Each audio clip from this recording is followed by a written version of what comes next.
We find ourselves in New York, on a cold February day in the year of 1946. It was the dawn of a new year, and on that cold February day, the smell of change was in the air. The Second World War was over in Europe, and the current world order started to change. The empires around Europe were starting to collapse, and a new empire was starting to take charge. That new empire was called the United States of America. It would rule over what the former European empires once ruled over. The world as people knew it in the 40s was starting to change. The Second World War was over, but in the 50s, a new war would start to begin. That war was the Cold War, and America would make allies wherever it saw fit to defeat its enemy. Those allies would eventually be organized crime and the likes. Coming into the 60s out of nowhere, a new war would begin. That war was on narcotics traffickers, vice and crime, and it would take aim at Luciano and his men. However, by the 60s, Charlie was no longer active in the world of organized crime. Coming into 1946, for the past 20 years, Charlie ruled over New York and most of the industries. Now in the 40s, he was being deported. He would try to make his return, but it would never happen. However, the deportation of Luciano did not mean the death of organized crime. It would mean an era of huge change. It would become the world of organized crime as we know it today. And the man who kick-started that organization was Charlie Luciano. It was in that year, in the month of February 1946, that the Laura Keene would be docked at Pier 7 off Bush Terminal in Brooklyn, and at noon that boat would sail for Genoa, Italy. On board was the man who organized crime, Charlie Luciano, boss of the Luciano outfit in New York. He had come to America with nothing at the young age of 9. In his teens, he engaged in larceny and hoodlum activity. In the year of 1918, Charlie and his men were breaking and entering, doing raids and stick-ups. Then in the year 1919, the Volstead Act was signed. This went on to create a new wave of organized crime. These men went from hoodlum gangsters to building a criminal syndicate that generated billions. They generated more money in the 50s than US Steel. These men had been through a lot of struggles. However, they came through all of them because of their intelligence and cunningness, as well as their ability to corrupt the systems which controlled America. These men had managed to do the unthinkable. They corrupted the systems that protected America, such as the FBI, CIA, and its political infrastructure. They created the blueprint in the 30s with men who had been active for at least 2 decades. By 1946, these men owned and controlled entire industries and were pioneering in new markets such as gambling and entertainment. Luciano was now saying goodbye to New York, but not just New York. Charlie Luciano was now going to say goodbye to the men who he had built his empire with. Men came from across America, from across all 50 states, representing each interest. Most of these men that were gathering on that ship were close friends of Luciano. The other old-timers were not invited. Luciano would use this opportunity to say goodbye to some of his closest men, the men who helped aid his rise to the top, men who had saved his life and in return Charlie had saved theirs, men who had sworn allegiance to him and in return he had sworn allegiance to them. Charlie knew most of these men since his teenage years. Now they had come to say goodbye. Phil Castell came down from Louisiana to see Luciano. Phil would embrace Oni Madden and Mo Dalitz from Cleveland. Phil would also smile and wink to say hello to the boys from Philadelphia. Lansky was obviously there, and so was Costello, Bugsy Siegel, Willie Moretti, Longy Zwillman, Tommy L., Joe Adonis, Joe Bonanno, Albert Anastasia, Stefano Magadino and the Buffalo Mob, and the rest including the Ciandra crime family. Russell Bufalino was also in attendance through Joe Barbera and others. Anastasia came with his newly promoted member, a man by the name of Carlo Gambino. Gambino had been making a fortune in the black market regarding gasoline, ration stamps, and was one important underboss in the Anastasia crime family. Luciano did refer to him as an underboss as early as 1946. That shows us that Gambino was ready to climb that bit further. All Carlo Gambino had to do was just remove a few people, and he would be number 1, and it would take 14 years. We had some of our country's top political leaders there too, and a few who could not come at least sent a representative. I helped elect over 80 important politicians in my time, so the least they could do was drink a glass of champagne and wish me good sailing. Anastasia's boys kept the newspaper's guys far enough away so that none of them could get any good pictures, which was my way of doing them a good turn for showing up. Today we will be covering the original boss of the Luciano crime family. The man who organized crime as we know it today, Salvatore Charlie Lucky Luciano. We will learn how one man went on to change the face of organized crime. We will be using his book and his life memoirs. The accounts written in the last testament of Lucky Luciano will serve as a good foundation. I am not here to state everything is fact in my documentary. However, all my sources will be cited along with books, chapters, and page numbers. I have researched this book and other aspects and believe it's a good account of how crime was organized. On November 24, 1897, Charlie Luciano was born in a town called Lercara Friddi and christened Salvatore Lucania. Salvatore would be the third child and the second son of Antonio Lucania and Rosalie Lucania, formerly known as Caporelli. Salvatore was his mother's favorite son straight away. The town Luciano was born in was known for its sulfur mines. This was back-breaking work and a tough way to make a living. In these mines, temperatures got so hot that the men sometimes had to work naked. These mines were also mob-controlled. You had to pay the mafia to have a shift inside of them. You also had to pay the mafia to even open the mine. Everything and everyone around Luciano at this moment in time was controlled by organized crime, but he did not know it. It was just a way of life at that moment in time. All Luciano could remember about his town was, there was the same kind of gray dust covering everything, and I remembered how it used to get so deep into our clothes that our mothers couldn't wash it out. And there was the same smell. It was the smell of no money, the smell of being hungry all the time. Luciano in his later years had forgotten all about these types of memories. But as soon as he was deported and sent back to Italy, they hit him like a solid right hand. Just like many Sicilians at that time, his father and mother dreamt of a life in America. Salvatore could remember his father talking about the American states. All the time I was growing up, it seemed that all my old man ever talked about was going to America. We had a calendar that come from a steamship company in Palermo, which was where you got on a boat. My old man used to get a new one every year and hang it up on the wall, and Mother used to cross herself every time she walked past it. However, by the year 1906 the jar was not full, and Luciano's mother started to become concerned. She wanted her and her family, especially Luciano, to reach America. Luciano's mother wanted Salvatore to be quickly enrolled and attend the free education system in America. In those days, that was worth its weight in gold, and it was that she wanted. If Luciano had gotten too old to get into school in her eyes, there would be no point of even going to America. She wanted to enroll her favorite son into the great American free education system, something which Italians didn't have. Italy didn't offer a free education system. The American dream was to be educated and become something. The fact that they could not make it again in the year of 1906 tore the family apart. It would be Salvatore's mother who would step up and get the rest of the funds.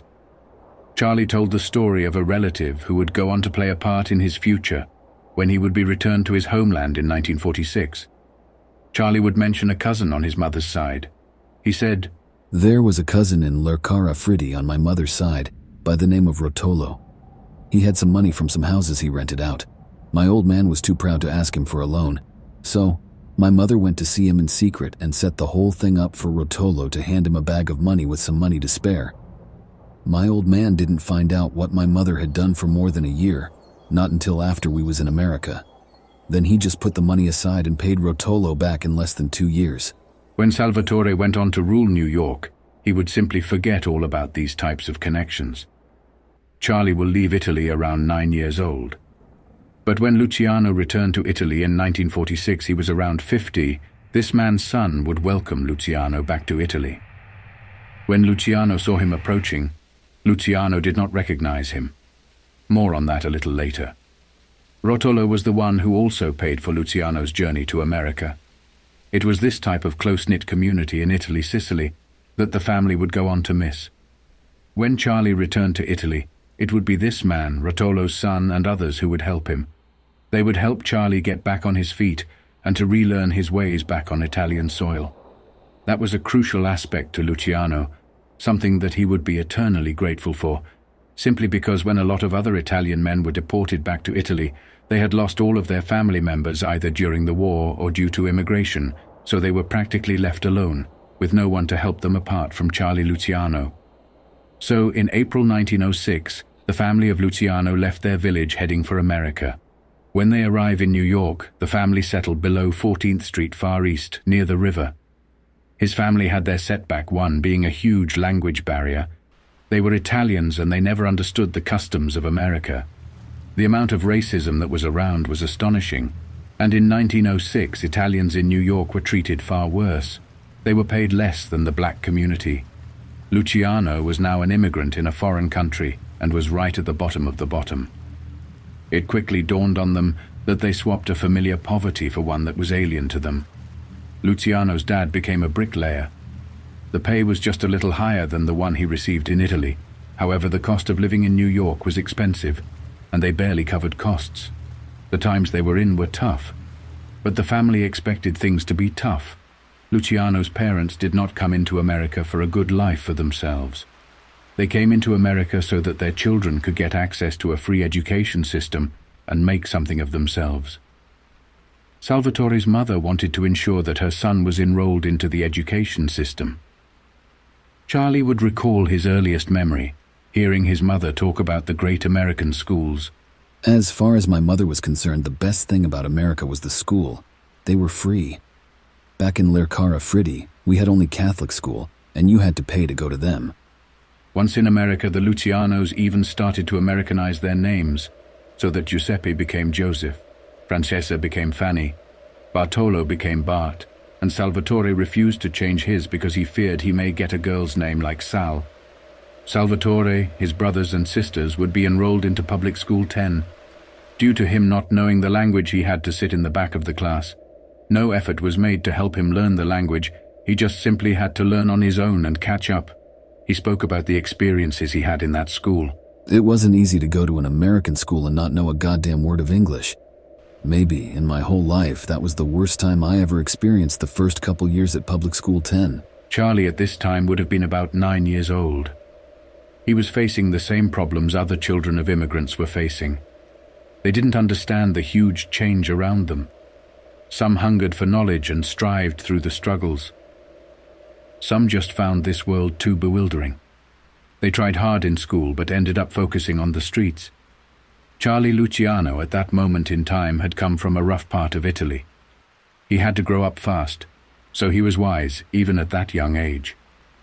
But the young ones in America, they did not have such a ruthless lifestyle, especially at that young age. They somewhat had been softened, and Luciano would look at them and see a bunch of babies. He never had any good things to say about them. All the other kids in my class were like babies, but they could talk English and I didn't know what the fuck they were saying.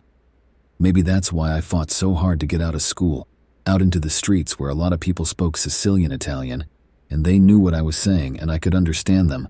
However, at the school, Salvatore would see other children from other communities, such as the Jewish children. Those kids loved to learn, they read books and liked to study. This first angered Salvatore. He was jealous. He wanted to be like them. He wanted to understand what they were being taught. He was also taught anti-Semite beliefs, not just at home, but from the church.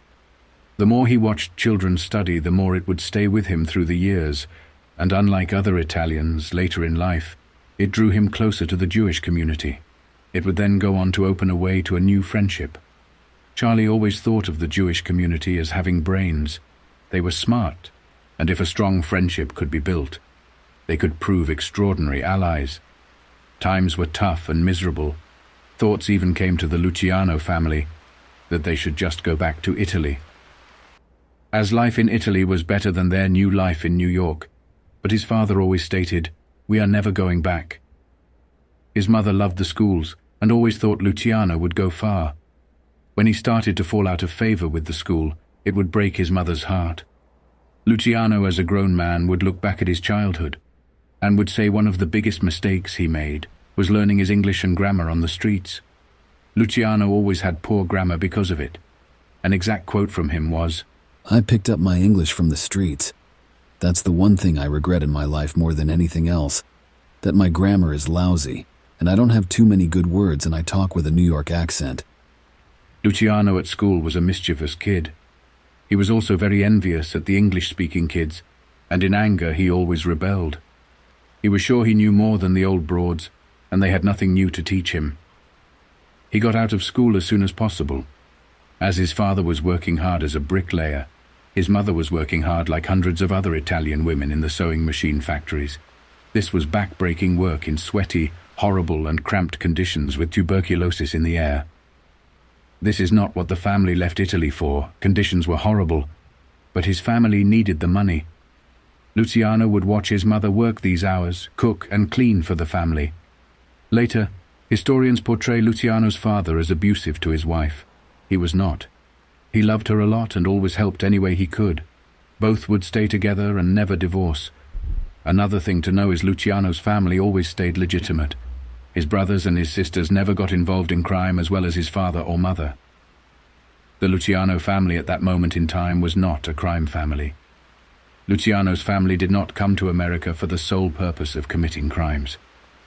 They were a legitimate family whose son went on to do something special. Charlie spoke about the types of dinner conversations his mother and teachers would have. Some of the mothers of the guys I knew used to work on them sewing machines, and if they got up to get a glass of water or open their mouths to breathe some air, some bastard supervisor could fire them just like that. This hard work and low pay meant all the women would ever talk about was unionizing. That's where Salvatore hears of that type of business for the first time. In 1920, Charlie and Lercara would organize that business. The old broads in school were always hammering away about union. Of course, what they meant was Washington and Lincoln and the whole country. But to us, unions was something that had to do with getting a couple bucks more or a chance to work a few hours less, a chance to organize and become strong. I used to use those ideas in the 20s with Lercara and Tommy L when I figured out a way to organize the unions and take them over. Later, when the newspapers were calling me the head of the labor rackets in New York, I used to wonder if my old teachers knew what they were, the one that taught me all the principles about organizing people. While at school, Salvatore started to bunk off with a few friends he shared his class with. He starts robbing as well as offering protection to local kids in his area. He would notice other Italian and Irish kids bullying and picking on the younger Jewish and Italian kids, so he leaned in and offered his protection to them for a penny a day. He also became an errand boy in his community to help any small business. As Luciano would come into his teens, he would constantly be in trouble with the authorities. One of the reasons being he was constantly bunking off school. In fact, he was so rarely at school he became a chronic and persistent truant. The only thing Salvatore cared about was making money, even at that young age. On June 25, 1911, Salvatore would be punished for bunking off school and sent to Brooklyn truant school for 4 months. The first time I got locked up, it was a fog to me. This was a place where you're supposed to learn that it was wrong not to go to school. They worked our asses off just doing nothing.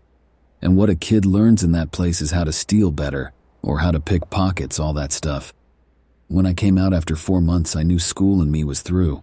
This experience made Salvatore, as it did with other young kids around his age, tougher and more street smart, as well as respected amongst his youth as a kid who had served time. He was not going to learn anything at school, so why try? This experience also made Luciano dislike Brooklyn so much he would choose not to conduct any of his business there. I also knew I hated Brooklyn. Even later when I was running things in Manhattan, I always managed to stay away from Brooklyn and let the guys over there play their own games without interference. As he walked out of his little 4-month vacation, his father was waiting for him, and the walk home became an interesting one. His father would yell at him and curse at him, trying to encourage him to get back into school. Luciano had made his decision. He had been toughened up by the time he spent in that juvenile prison. He was now never going back to school. My old man kept saying the neighborhood's getting worse, that there were gangs of young boys around my age who was knocking off stores, grabbing handbags from old ladies, stuff like that. He said every kid in the neighborhood was growing up to be a crook. Charlie's father had a point. Salvatore's father was a hard-working man. He had brought his kids over to get an education and become hard-working citizens. Luciano's behavior was having an impact on his family, and his father wanted to put a stop to it. However, he was in a bit of a situation. The community he was in was a proud community filled with Sicilians, and the youth started to resent the hard-working, hard-grafting lifestyle that their parents were going through. The younger generation saw no progression in school because of racial inequalities, as well as the fact they didn't know the language. They were watching their parents work hard 7 days a week, and they received extraordinarily little pay. The younger generation saw no progression with the options in front of them. The amount of poverty that was around was astonishing. Men could just be fired from a job and then would be forced to look for work elsewhere. Families would go without food, medicine, or any medical treatment.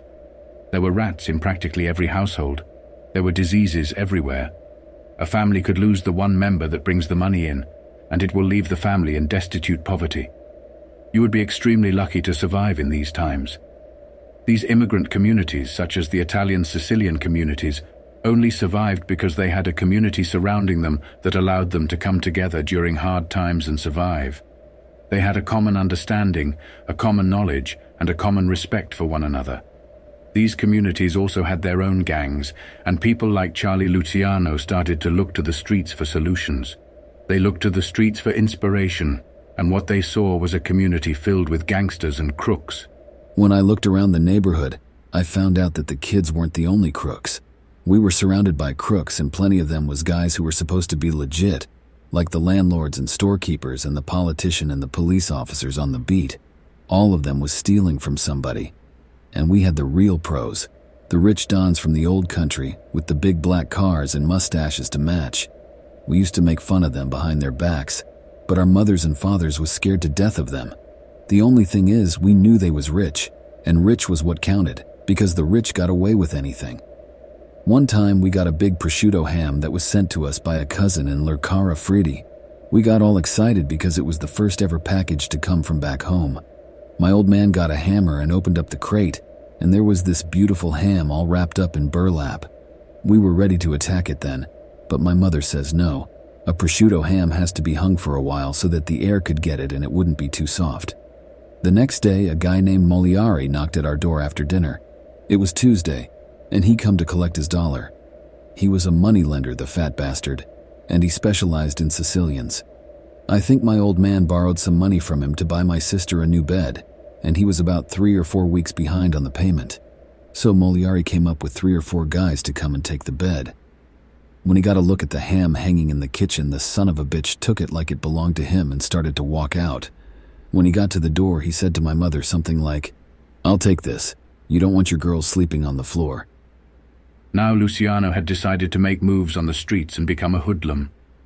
He was looked at with some awe amongst his younger contemporaries, with just 5 or 6 younger kids with him. Charlie started marauding through the Lower East Side. He started making small money through small robberies and small hold-ups with his crew. He had stash houses and stash places, something as basic as a tin can in a cabinet to hold money in, so it could be got to at any time. Only they knew where it was. They had to spend carefully as they lived at home and could not easily explain away expensive items brought. Charlie would use his brain, however, and allow 2 guys in who had jobs to explain some of the cash if they were ever caught. However, what Charlie also did, which was unique, was take all the proceeds from their illicit activities and put them into a common pool. He would then have meetings with his crew on how they would all spend it. I had a rule that every member had to have a job, as a kind of front so he can explain how come he could buy new things. I let 2 Irish kids join because they had jobs, and besides, they were nice fellows. One of them was a red-headed guy by the name of Willie Mulvaney, whose old man was a cop up in the Bronx. One time, Willie wanted a new pair of pants. He was still wearing his knickers because he was so little. So, we had a regular meet, and his request was turned down flat. Well, this dumbhead Willie Mulvaney takes the money anyway and buys the pants and wears them home.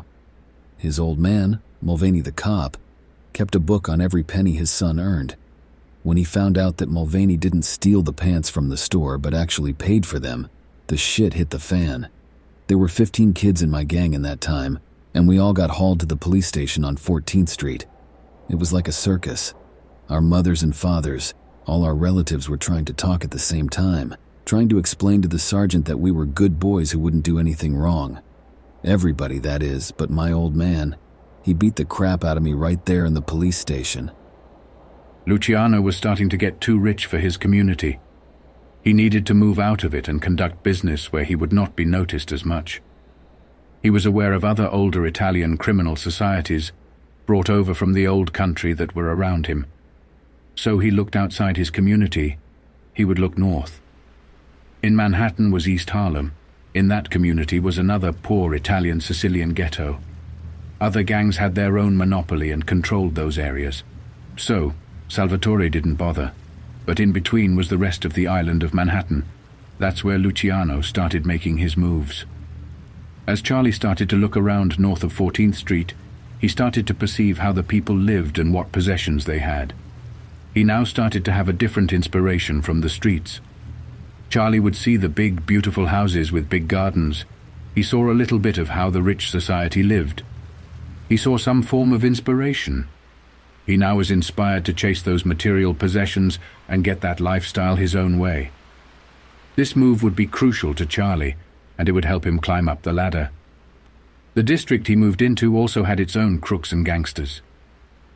Luciano would eventually bump into a specific hoodlum. This meeting would change the course of history and organized crime. That person was Francesco Castiglia, otherwise known as Frank Costello. Costello never truly went into detail how he met Luciano. However, he did say he had similar business interests with another man. His name was Arnold Rothstein, but Luciano put meeting Frank Costello as early as his teenage years. Frank Costello was born in Italy in the year 1891. Frank Costello had come into America in the year of 1896. Luciano would come in around 1907. Costello was also 6 years older than Charlie, which mattered a lot in the world of organized crime, because Frank had a lot more experience than Luciano and could move in more circles than him simply because of his age. Frank settled in East Harlem by the river on the Morningside, Washington Heights. Costello was an Italian who could not speak any English. He was surrounded by Irishmen who looked down upon him because of it. Costello, alongside other mobsters, knew what it was like to go through the Italian-American struggle as well as the Italian-Irish struggle. There was a fight between both communities to solidify control in their own neighborhoods. Costello and the Italian community would need young men to get involved in these types of fights and to get involved in these types of clashes. So Costello and Luciano, when they met, had some form of mutual interests, which was petty crime. It happened at a movie theater in Times Square. I think it was called the Victoria. It was on a Saturday night, and some of my guys and me went uptown to see what the action was. We liked to go to the movies because them silent pictures had titles and they helped us learn English. Of course, we always sat on the balcony. It was cheaper. Besides, we could throw stuff down at the orchestra and raise all kinds of hell. This night, the manager threw us out at the same time he threw out some other guys who was sitting on the other side of the balcony. One of the guys was a little older than us, and he had an outfit called the 104th Street Gang. We got together, and it turns out that this older guy was not from Sicily.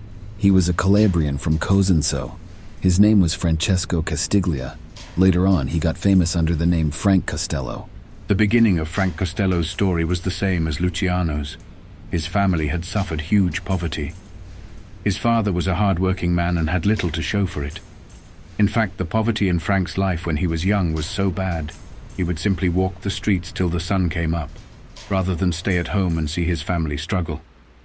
At that early age, the poverty Frank went through would have a haunting effect on him. He never wanted to be poor, never wanted to have kids, and never wanted to go without. When these two men would come together, it would be a meeting of minds. Frank Costello went on to be a powerful mobster. His power was unbelievable. This man was so powerful when J. Edgar Hoover wanted to formalize links between the underworld and the FBI, he would ask for the one and only Prime Minister of Organized Crime, Frank Costello. The man was so true to his word, he could be trusted by anyone in the legitimate world, such as politicians and judges. The highest judges in the land all would frequent Costello's house for social gatherings. He loved to mingle, wine, and dine with the rich and elite of America. One day he would be invited by an Indian socialite to a dinner party. She met Costello at a cafe and was charmed by him.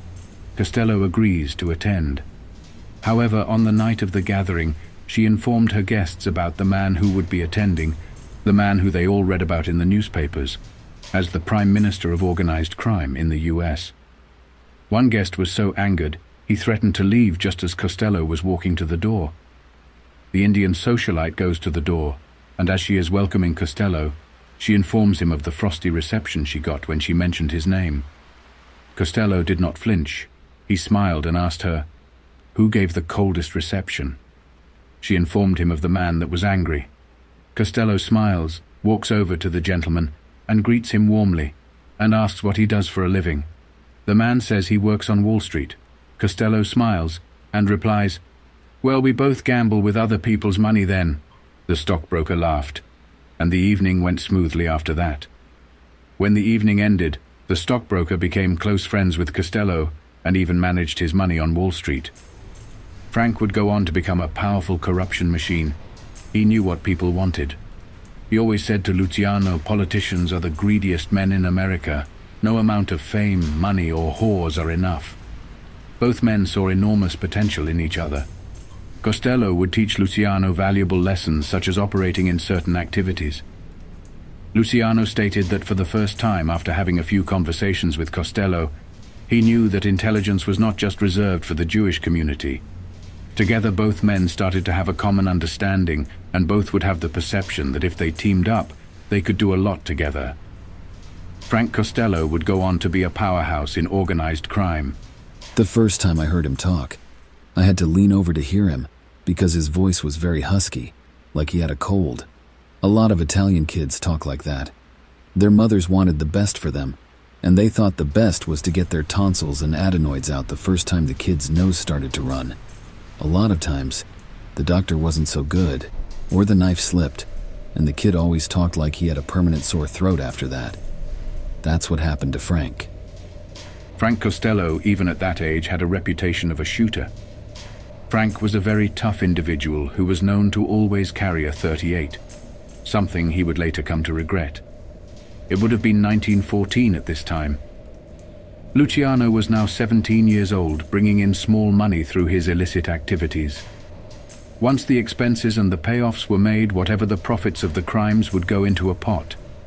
Luciano himself would have a legit job as an errand boy, bringing in $6 a week, $1 more than average, as he had developed a close relationship with Mr. Goodman, a Jewish business person who had a shop on West 24th Street.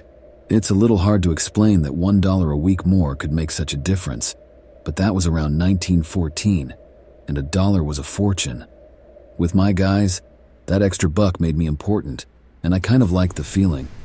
Max Goodman was a Jewish businessman that treated Luciano like a son. Mr. Goodman would trust Luciano with everything. Goodman would take Salvatore home and eat with him. Goodman would teach Luciano about Jewish culture. At a young age that helped break down any anti-Semitism, he had been taught by the Italian community. Goodman admired Lucky like many others.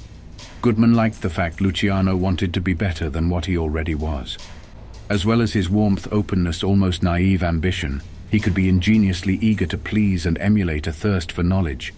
He worked hard at times selflessly, and that would benefit him. Luciano learned through Goodman what it was like not to be poor. He became accustomed to Jewish culture. It was no longer alien to him. However, as much as he liked Max Goodman, the job was a front for him to show he had a legit income. Luciano belonged to the streets, where he conducted his real activities, such as planning heists, hold-ups, and other jobs he did with the boys. Then one day he sees a man in a fancy car, a man known in the community and someone Luciano seen around, a player in the Narcotics game. For some time Luciano had his eyes on him, learning as much as he could, hoping one day to have an interaction with him. His name was George Scanlon. You couldn't miss George Scanlon. He drove a big limousine and parked wherever he wanted next, to fire hydrants even on the sidewalk, and nobody bothered him. He wore sharp clothes with wide stripes, and he had a diamond ring on his pinky finger. He smelled like the United States Mint. One day Salvatore makes his move. He walks over and starts to clean Scanlon's car thoroughly. Doing a good job once he was done, Scanlon, impressed, throws him a quarter. Salvatore throws it back to him, then tells him to keep the coin and he just wants to talk to him for a second. Salvatore now, for a quick, brief second, had the attention of a major player in the drugs market in his area. He quickly informs Scanlon of his front job, being a delivery boy for a respectable business, and was willing to use the front to help Scanlon deliver heroin to his clients. Salvatore offers that proposal. He states if he can deliver hats, then he can deliver other things. Luciano would go on to sell drugs and learn about the drug market with no care for its victims. Luciano was starting to earn money, not just with his boys but with his legit job and Scanlon. There were no set wages, just a handful of $20 bills and tens. Amongst his comrades, he was seen as a maverick, earning the most and putting the most work in his crew. Luciano just had a way about him. He knew how to carry himself at a young age and get ahead of the competition around him. However, it would turn all sour for Luciano. He would later be convinced that he was ratted out by one of his crew members, jealous of the amount of money Luciano was getting and the respect he had. In the early hours of June 1916, he was being watched by feds, and on June 26th he was arrested. He used to frequent a pool room on East 14th Street, a place known for addicts and pushers. On June 26th, the police made their move and arrested Salvatore right outside that pool room. In the hats provided by Max Goodman, they found the heroin. He pleaded guilty and was sentenced for a year and served 10 months. His mum would bawl her eyes out. His dad did not come to court, too ashamed of what his son had become. It was Christmas 1916. The gates of Hampton Farms opened, and he started his time behind bars. This would be a test for Luciano, as the longer he was away from his crew and the activities, the more he would have to catch up once outside. He straight away wanted to do whatever he could to get out. He was now in jail and had to find a way of working the system. His first visitor would be Max Goodman, the very man whose business he had used as a front and whose business reputation had been damaged by Luciano. However, Mr. Goodman still had a soft spot for him and wanted to find out why he had made those poor choices. This meeting, Luciano would later recall, would be the one of the few times in his life he teared up and cried. It was also on this visit that Mr. Goodman tried to call Luciano Salvatore. But Luciano cut him off and said his new name was now Charlie, and stopped referring to him as Salvatore. Luciano had changed his name from Salvatore to Charlie, becoming more American. Charlie spoke about that emotional meeting. He said when Max Goodman came to visit him, he wanted to know why Luciano had done this to him. Max had treated Luciano like a son, and this betrayal hurt him. Charlie didn't really have an answer. He just looked at Max and told him the reason he did it was because he was hungry to make money. Max replied that money was not the whole world. Luciano told him if you don't have it and you're extremely poor like him, it becomes the whole world. Max even told him that if you ever needed money, all he had to do was come visit him. That's when Luciano needed to admit it to himself. The reason he was doing the things he was doing was not because he needed to feed himself. It was because he could live a flashy lifestyle and buy new suits. Max tried to explain to Luciano that he can wear new suits, but the only way to get his hands on one was to earn it legitimately. This was something Luciano did not want to do. At this meeting, when Max Goodman went to say Sal's name, Luciano cut him off. His name was now Charlie. So, Goodman says, if that's your new name, that's what I call you. But from now on, make me one promise that you will keep your head underwater and behave yourself while you're in jail. Do everything they tell you, and I'll try to work the system on the outside while you work the system on the inside. Charlie took his advice. Goodman then began a campaign on Charlie's behalf. He started writing letters and making personal visits to persuade the parole authorities to release Charlie Luciano. He even promised to give him his old job back. It took 6 months for the campaign to succeed. However, Charlie did his bit too. I scrubbed floors, I scrubbed walls, I cleaned out latrines, I scoured pots and pans. They had guards watching all of us young guys, and we got the worst kind of work. They stood over us with rubber hoses, and there was hardly a day where I didn't get a few solid whacks across the back. I had a bucket, some rags, and a heavy brush and some kind of cleaning liquid with lye in it. I had to get on my hands and knees and scrub the floors. When I'd get up at the end of the day, my knees were raw and bleeding. They would never get the chance to heal. Sometimes I'll make knee pads for my knees with a few rags, but when the guards saw what I was doing, they'd beat the shit out of me. Every single night I was too tired to eat, and even when I was starved, the food it was so terrible that it was almost impossible to swallow. The worst part of them 6 months was that I didn't have no privacy, that I could never be alone. I hated the idea that there was no place where you could take a crap without 50 million guys watching you. How can a human being wipe his ass with all those guys watching? When Charlie would talk about his past, especially that time in jail, he would say one thing about it.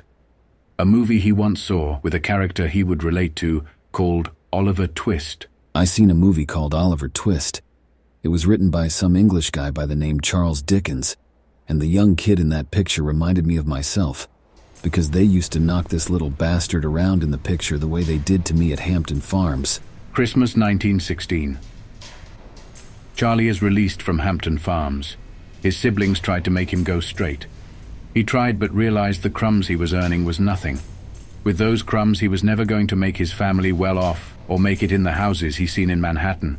It seemed like everybody in my family, even my siblings, came charging at me to reform, to go back to work for Goodman. I knew they was ashamed of me in front of all their Sicilian friends that everybody called me the bad one. And when his mum found out he changed his name, well, that was even worse. And you might think I committed murder because I changed my name to Charlie. My mother started to tell me about all the people in my family named Salvatore. In fact, she never gave up on calling me Sal, and my father, when I told him, he just spat on the floor. And when it came to having a normal 9-to-5 and having a decent legal job, Charlie's thoughts were as he describes. I began to realize that what I'd promised to Goodman would make me nothing but a crumb. I made up my mind that if I had to wind up a crumb, I'd rather be dead. Luciano said those words publicly sometimes when people would talk about his activities and some of the crimes he had committed. However, Charlie would refer to people as crumbs because they were working hard for next to nothing. They were literally receiving next to nothing in terms of a living wage. Those crumbs were the Italian, Irish and Jewish laborers who were being worked to their bone, and they had nothing to show for it. They knew with little to no education, they were going to achieve nothing. If they could bend or break the rules, they would finally be able to break the social ladder and finally climb up the ranks and become something. Charlie was now 19 years old. His services were in demand with his criminal friends who needed his direction. They were constantly offering him to rejoin in their heists. However, his family, especially his siblings, always hoped he would turn his back on crime and become a productive citizen. They would hope in vain. One day, Charlie would do a robbery at a jewelry store close to home. His dad found a golden belt buckle and would challenge Charlie about it. Charlie admitted it was his, and he had stolen it. Charlie would then have a huge argument with his father. The activities Charlie was doing on the streets were now reaching a breaking point at home with his family. The argument got even more intense when Charlie refused to back down. His father would then lash out. Charlie's father demanded he explain why he took the belt buckle.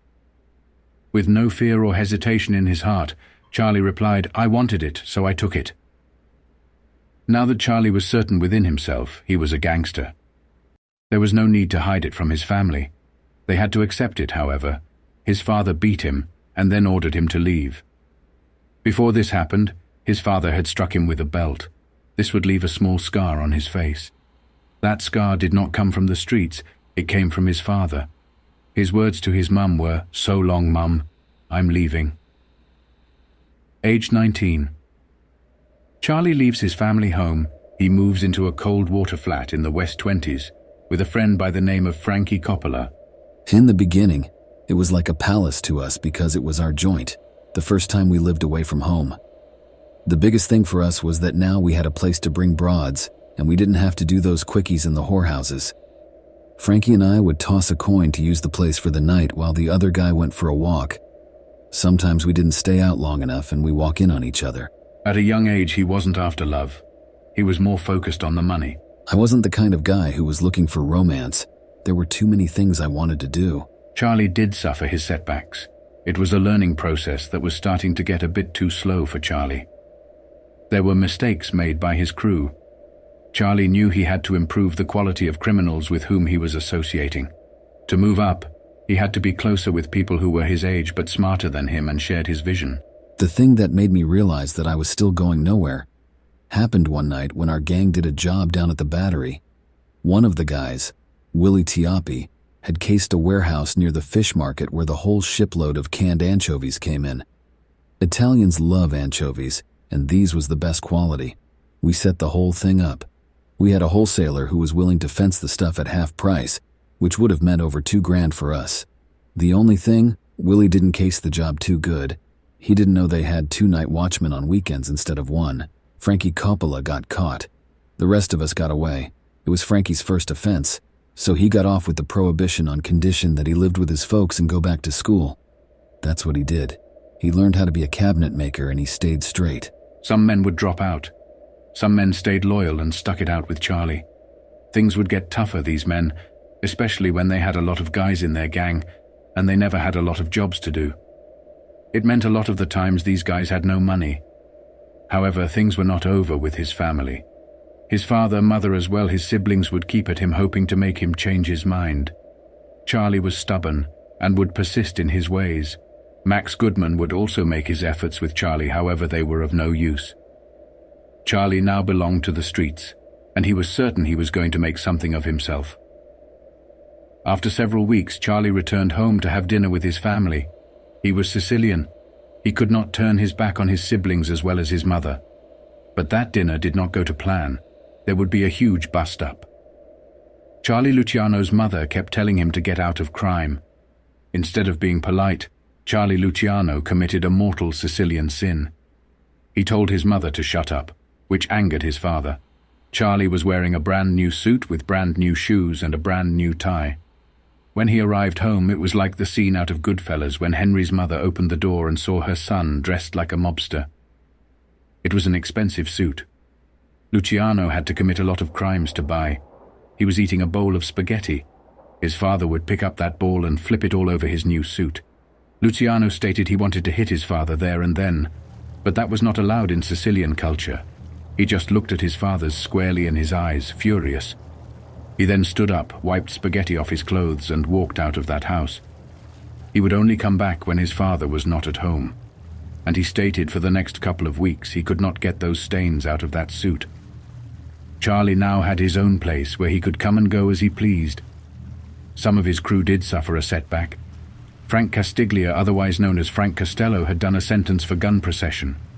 Frank Costello was a dangerous criminal. In 1908 he was arrested for assault and robbery, and they gave him a discharge. In 1912 he was arrested again for assault and robbery. He was discharged. Now he was back on trial for gun possession, and he was known as a man who always carried a gun. The judge had letters from Frank's neighbors stating Frank always carried a gun. He got a year in prison. That was a valuable lesson. He learned that lesson straight away. Frank said, "That is when I realized I was stupid. Carrying a gun was like carrying a label that says I am dangerous, I am a criminal, get me off the streets. I made up my mind I will never pack a gun again, and I never did." So going around this period, it would have meant the year would have been 1916, when all these men would have known each other. 1916 was the year Frank Costello was out of prison. Costello was now out and free to go about his business. 1916 was also the same year Luciano came out for his narcotics possession charges. Frank was in immediate contact with his young counterpart. However, it was a meeting of another young and upcoming timer named Maya Suchalyansky, otherwise known as Maya Lansky. Everywhere Lansky went, he was always followed by a shadow. A boy 4 years his younger, Benjamin Siegel. Even as a young boy, Benjamin was handsome and tall. Charlie would say, everybody loved Benny.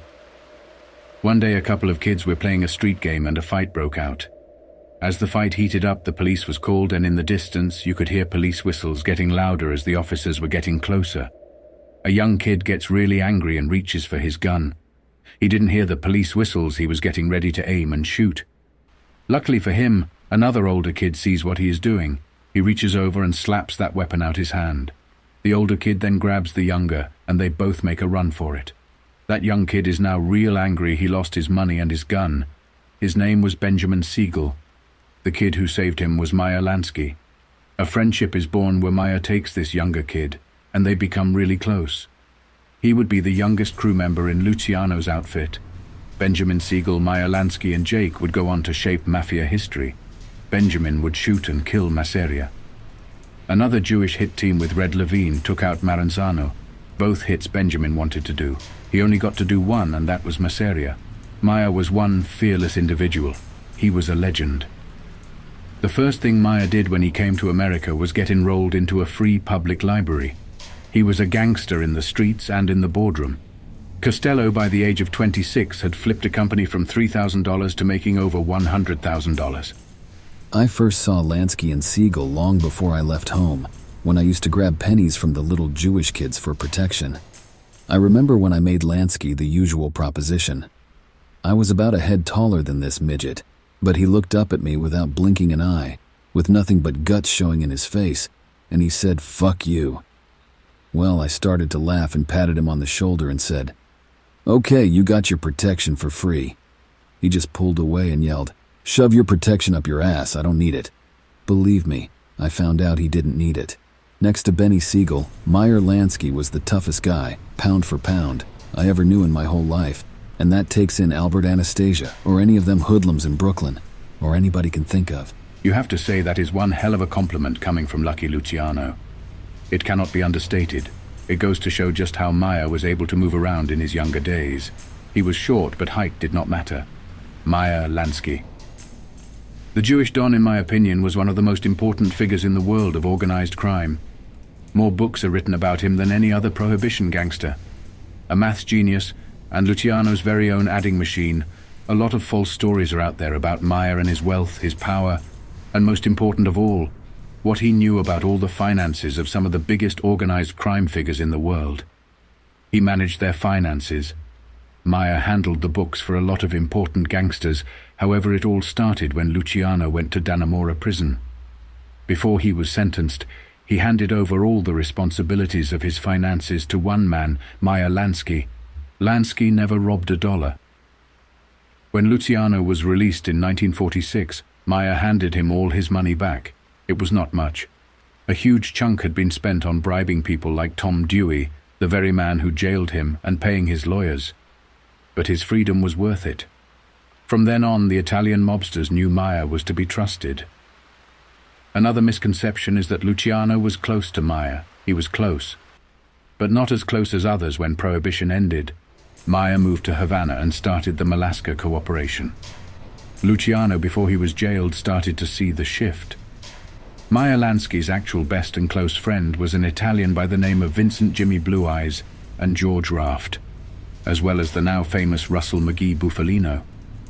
Meyer would go on a week-long drinking binge with Jimmy Blue Eyes when he learned his son Buddy was born a cripple. Meyer was ruthless, intelligent, and cunning. He was a computer that helped put together other computers, creating a team of efficient thinkers, innovators, and heartless killers. This meeting would be a crucial foundation in organized crime. What Meyer would bring to the table was something no other gangster could bring. He did all the numbers, maths, and complicated thinking for Charlie. Charlie did not have to worry about Meyer trying to take over or take control or take a greater share of the pie. This would lead to a partnership that would cement itself in organized crime history. It would make both in their heyday multimillionaires. Siegel also would help shape mafia and organized crime history. He was the one to spot the gold mine in Nevada. We were like analyzers. We didn't hustle ourselves into a decision before we had a chance to think it out. Siegel was just the opposite, and I guess that's what made him good for us, because he would make his move on sheer guts and impulse. Charlie now was on the path of becoming someone, or at least doing something. He had settled down on some patch. He had a crew filled with youth, hunger, and talent. They all excelled at their jobs. It was all now starting to come together. Frank Costello, the man who could corrupt anything and anyone, Meyer Lansky, he would turn into the man who created innovative ways of money laundering and handling finances, something Luciano did not have. Benjamin Siegel, the man brave enough to do anything, anywhere, at any time, and the man himself, Charlie Luciano. Charlie would be breaking all Italian mafia trends by teaming up with Irish, Italian, and Jewish hoodlums. He was bringing in ventures from all three communities, which would have helped him in terms of building relationships with those communities in other states in the future and understanding what makes them tick. He would say about all four of them together at that moment in time. The best team that ever got put together. We knew our jobs better than any other guys on the street. We were like the 4 horsemen of Notre Dame, Except what would two Jewish guys be doing at Notre Dame? An interaction with all three of them while on a robbery would go down in history and change the name of a famous gangster in the future. Charlie would go on to say about a conversation he had with the three of them whilst they were about to commit a robbery. That would lead to a change of name. It was also a calculated decision at the time, changing the name of Frank Castiglia. This would have had to have happened before the year of 1914, simply because when Costello got married, on his marriage paper he wrote the name Costello. Costello also said the way he got his name was because he had several aliases and one of them was Costello. But Luciano stated he and Maya gave him that name, and it happened during a road at a warehouse. The four of them were about to break into a factory to jack a load. However, a conversation started with Maya asking, "Why should the Jews, Bugsy and me, always go first and take all the chances?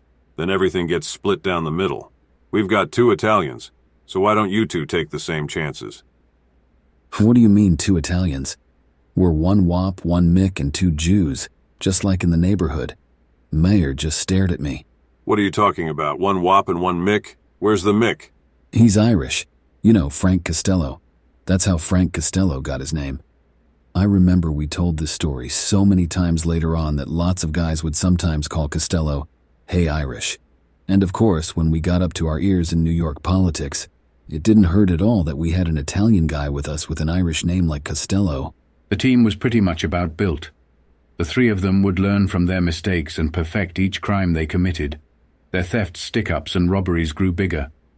So the year would have been 1917 leading into 1918, when these men were all coming together and had a similar common interest, which was building a relationship to take on forward. They started to get some decent money coming in, Charlie at the time would say. We had so much dough coming in, it was hard to keep track of it. Even a good counter like Meyer would get confused once in a while. We figured it would be a good idea if we opened up a bank account. There was a bank down on the Lower East Side, I think it was called the United States Bank. Lansky's uncle knew one of the big shots. Frank went over to take a look at it, to see if it's where we could put our dough.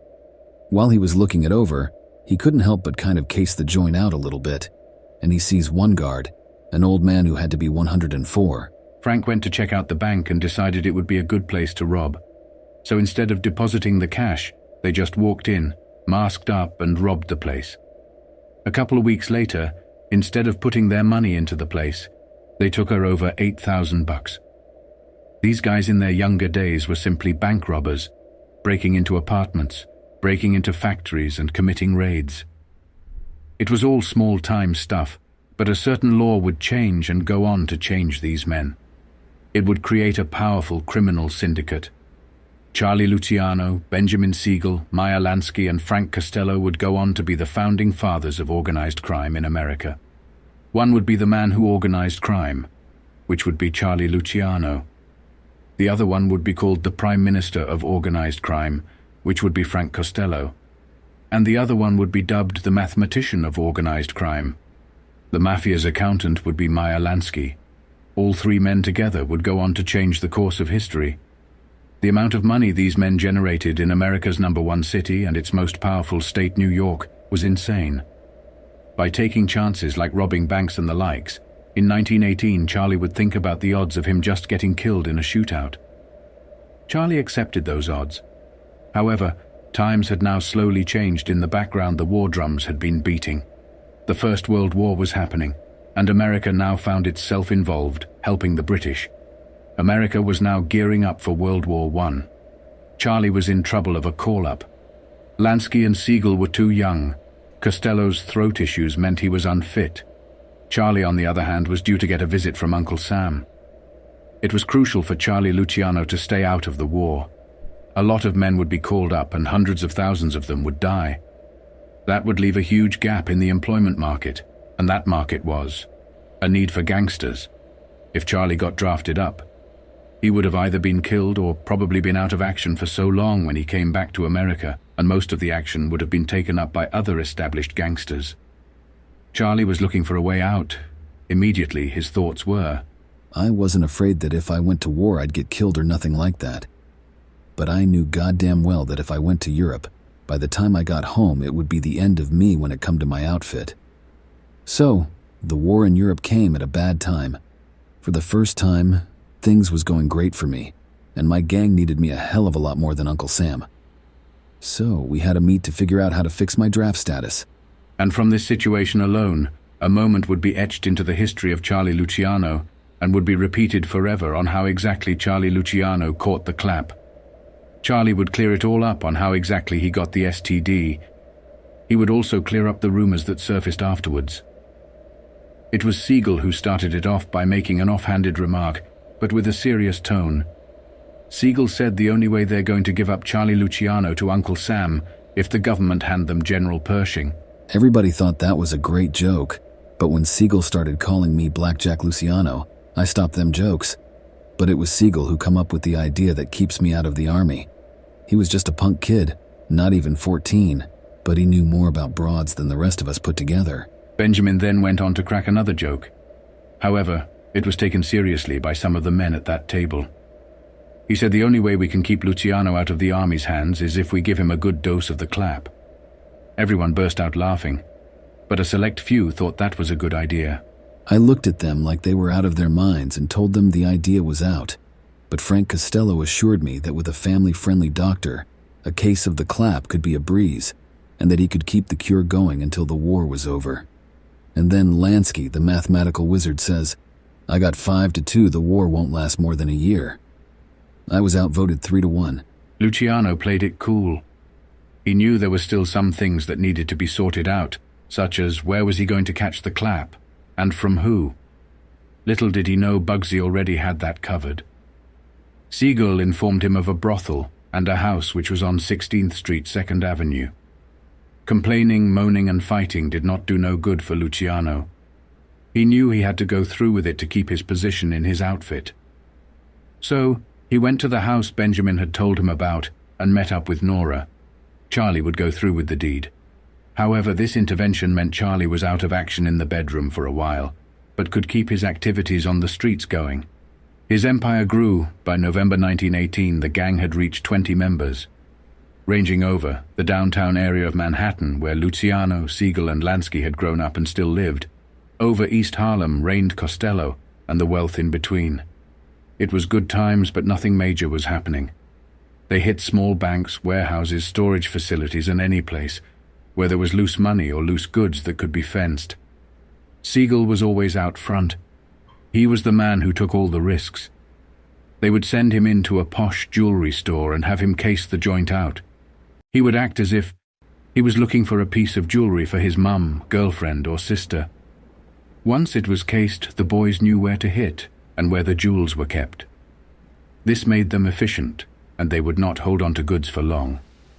They had a list of clients waiting for them, who would then sell the items for the gang. In the poor communities, they would hit pawnbrokers and moneylenders who were natural targets, and if some of them got savagely beaten, Charlie would blame the businesses for having so much money lying around. As the money grew, they sought ways of putting the money to work. They knew that off-track betting was a protected business, so they sought to buy into established books. They took shares in several small books in Midtown. It was the small beginning of what would turn into a gambling empire, banqueting the entire nation. It was a slow but very enlightening experience as they learned that with certain criminal activities, the public did not care too much about them, especially if they provided a service the public needed and was efficient. Such businesses, if profitable, they could then use to purchase protection from certain officials such as the politicians, police force, and public officials, to ensure continued operations and profits. It was a smart business choice. Money laundering was a key factor for any criminal organization. Pablo Escobar had a lot of money, but he never knew what to do with it or how to invest it. Therefore, that money just went to waste. With Maya added to this mixture, Luciano had a way of getting that money and putting it into the right places, such as buying protection or buying into new businesses. They slowly started to learn that with police protection, they could use it to wipe out other criminal organizations. It was as early as 1917 or 18 that they started to do this in lesser amounts, corrupting the average police officer on the beat, and by the 30s, these men owned and controlled the entire state regarding its police force. They used that army then to wipe out any threat against them. By having the state's police force back them up, it brought a lot of advantages their way. They were handed a lot of valuable information, as well as the fact that any threats to the organization was simply taken care of by corrupted police officers. In the early days, when Luciano and Costello were coming up, they corrupted police offices and got information regarding other gangs and their activities. They knew where to hit them and how hard to hit them, what to take and what to leave. With this type of information, the gang grew quicker. They learned from taking in legitimate enterprises or some legitimate enterprise. They could use that money to then pay corrupted police officers. They learned that the opportunities in professional gambling were endless. When Frank got out of prison, the year was 1916. Frank Costello immediately started to set up legitimate businesses. He teamed up with a man named Harry Horowitz, who was a manufacturer of novelties and proposed a novelty with a payoff.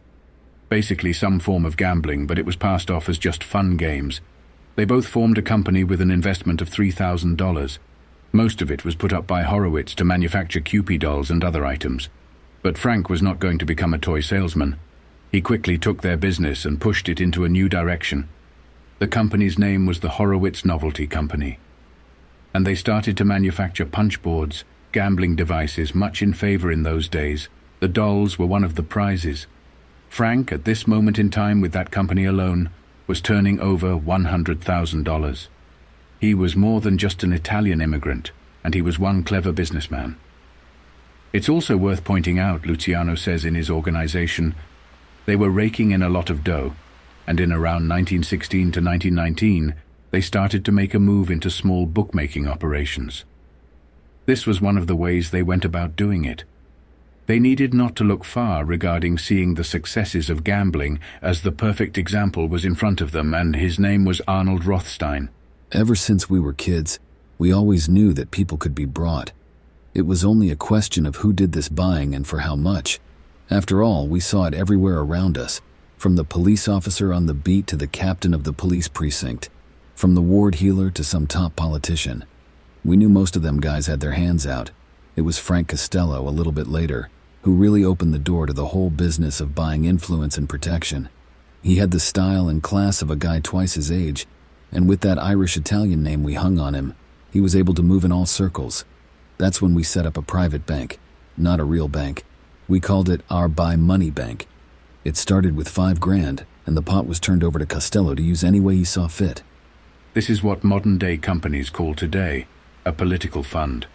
Just a bank account filled with money for the sole purpose of buying politicians, so they will do exactly what they want in the Senate. Within a decade, the amount of money in the Buy Money Back Bank to corrupt those on the public payroll had grown to millions of dollars. Costello started small and cautiously with this limited initial bankroll, putting cash into the hands of police and politicians in the districts where the group was buying into bookmaking operations, greasing the ward healers, who could use it to ensure election victories by buying cigars, turkeys, medical treatment, and more in exchange for votes. This would be crucial. Costello knew how to get into politics by starting small, operating in areas where they had business operations and greasing the right palms with the right amount of cash, and items the community needed.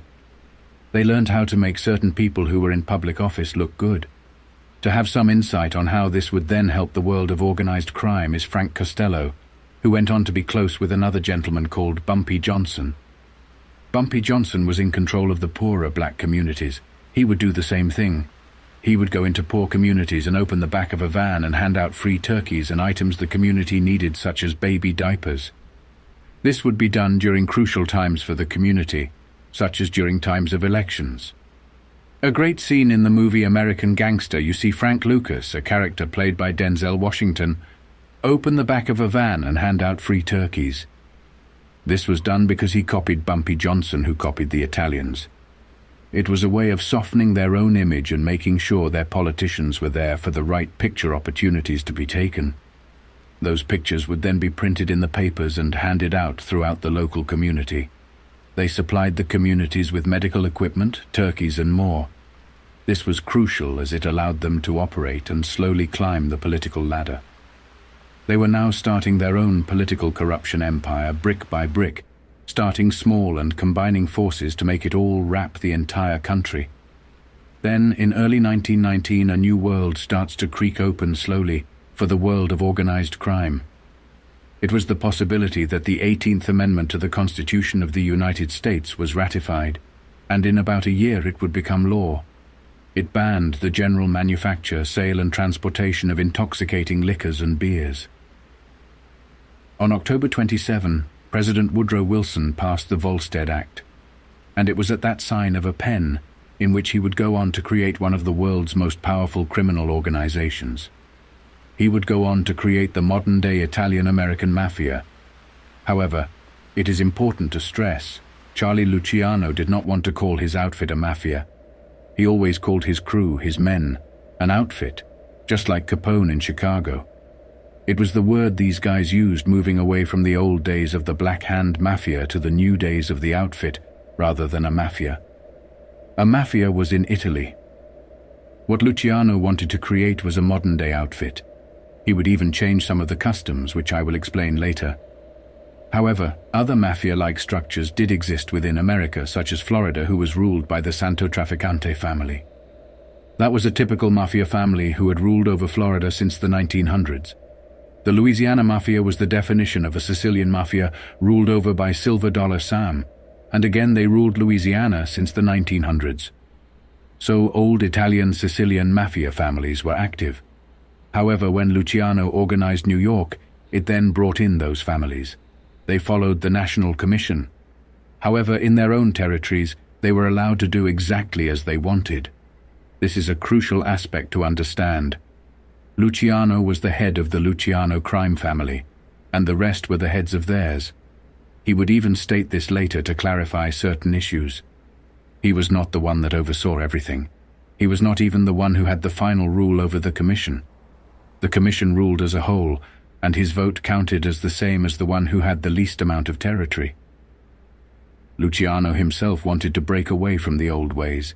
He had that vision even as a young man. The rest of the crime families in America still practiced old Sicilian values and carried themselves that way. These men were still that bit more dangerous than Luciano. That included the Trafficante crime family, as well as the Louisiana crime family. They were respected more simply because they were active far longer than anyone else, especially the Louisiana crime family, who were around in 1890. They would be considered the higher-ups in organized crime coming into the 60s. Bearing in mind most Italians did not land in New York in the early days. They landed in Louisiana and spread out from there. The year was 1920. Charlie had now become a known figure in the Italian communities. He was very well known in the famous street of Mulberry. In 1920, they toasted a local boy who was now making a large profit in Chicago. His name was Al Capone. Charlie knew Al from days long gone, and now his former friend had come to New York to pay a visit to old friends. The mob boss of Chicago, the man himself, Al Capone. The guy was a legend that went anywhere and everywhere. A lot of stories are out there about Al Capone. Capone was so rich, all the bosses would encourage him to come visit them. In Louisiana, Silver Dollar Sam loved him, and Capone used to visit them often. Capone bought a house in Louisiana. He would go to New Orleans and spend a fortune at Sam's whorehouses, gambling spots, restaurants, and more. Mosca's restaurant is a legendary place in New Orleans. The Mosca family were originally from Chicago. Capone brought them down to Louisiana. They were gifted free restaurants, land and more to tempt them to stay in Louisiana, which they did. The family always denied having a relationship with organized crime. I got FBI files linking the family back to Marcello and Silver Dollar Sam's son. Marcello used the Mosca's restaurant as his headquarters but gave it up when it became known. The restaurant still operates till this day. Capone was good friends with Santo Trafficante Sr. Capone had houses in Miami and Florida. Capone spent time down south because he loved the food and weather. This created an organized crime relationship between Chicago and the South. Chicago was known in linking crime families together. Capone was on the side of Masseria when the beef between the Masseria and Maranzano was at its highest. Capone tried to have Maranzano crowning ceremony squashed by contacting all the families he knew and told them not to attend. Louisiana and a few other states listened and did not attend. Capone was extremely charitable. He opened a soup kitchen during the Great Depression. He knew how to recruit. He would create, Paul Rica, Accardo, Roselli, a young Giancana, and a lot more. He paid neighborhood kids generously to run errands for him. He was dangerous also. During his reign, Luciano knew not to travel to Chicago without full police protection. Even in 1929 and 1930, the heat was intense. Capone would rule one of the most corrupted states in America, Chicago. Louisiana was a very close second. Al Capone would go down in history as the most famous mobster to have ever lived. Capone was 3 or 4 years younger than me, a guy with plenty of muscle and guts and a way of looking ahead. He had done a couple of jobs with me. When we found out that through our contacts that the law was going to throw the book at him, I sent word to him in Brooklyn, and we arranged to meet at a dry goods store on East 14th Street that was owned by an aunt of Benny's Siegel. Capone walks into the back room, throws his arms around me and speaks. "Hey, Cousin Charlie, what's going on?" Of course, he wasn't my cousin, but he always called me that. I said, "I'll tell you what's going on. You gotta get the hell out of town and don't bother to pack." Al's face fell so much his whole body sagged. It was the first time and only time I ever seen him so scared. Maybe it was because I was the second guy in the same day who told him the same thing. The other guy was Frankie Yale, born Francisco Yale, who was the boss of the old Unione Siciliano. Al was working for him in one of his bars as a bouncer. I told Al not to worry, that I had it all arranged. I'd been in touch with Johnny Torrio out in Chicago, and he was willing to take Al on. I handed him $2,000 in small bills and told him to get right up to Grand Central and buy a ticket. He could get new clothes when in Chicago in a couple of days. Capone got so emotional he almost started crying. Then he hugged me and kissed me right on the lips, like a Sicilian, and he left. Jesus, he was no Sicilian. He was a Neapolitan, and I didn't like him kissing me that way, but what could I do? The thing I found out later was that Frankie Yale had been in touch with Torrio too, about Al, because he knew Torrio went to Chicago, and he'd done the same as me, setting things up for Capone. So Al had 2 of us sponsoring him when he went there. Capone had now returned to meet Charlie and show off what he had become since those early days. Capone had come far. He was then working for Johnny Torrio. He helped Torrio take out his partner, Big Jim Colosimo. Torrio was using Al mostly as a frontman. He allowed him to start running the rackets in Chicago. Al Capone, Charlie, and the boys catch up with each other. It was also at this meeting where Capone would look at Luciano and referred to him as the future king of booze. It was this moment that had a huge impact on Charlie. It inspires him to do more to get ahead, and if he needs must, he will take out some of the old guard to build what he had in his head. At this dinner, Al raises his glass and says Charlie will one day be the king of booze. Charlie even states himself he is inspired by Capone's words and sets about making his prophecy come true. He wanted to be the king of New York, however they were still kids. Charlie 23, Lansky not even 20. Siegel was still an adolescent, only Costello was past 25. The year was 1920. Luciano had come to this country at the of age 9. He had come far, however their knowledge was limited. But it was in that year, the year 1920, where he would meet another crucial member. They recruited a new crew member who would help them reach these new heights. This guy was Joe Adonis. Joe Adonis, the handsome gangster and old-timer and a friend of Luciano. Joe made a huge impression on Luciano, and they had a strong friendship while he was in America.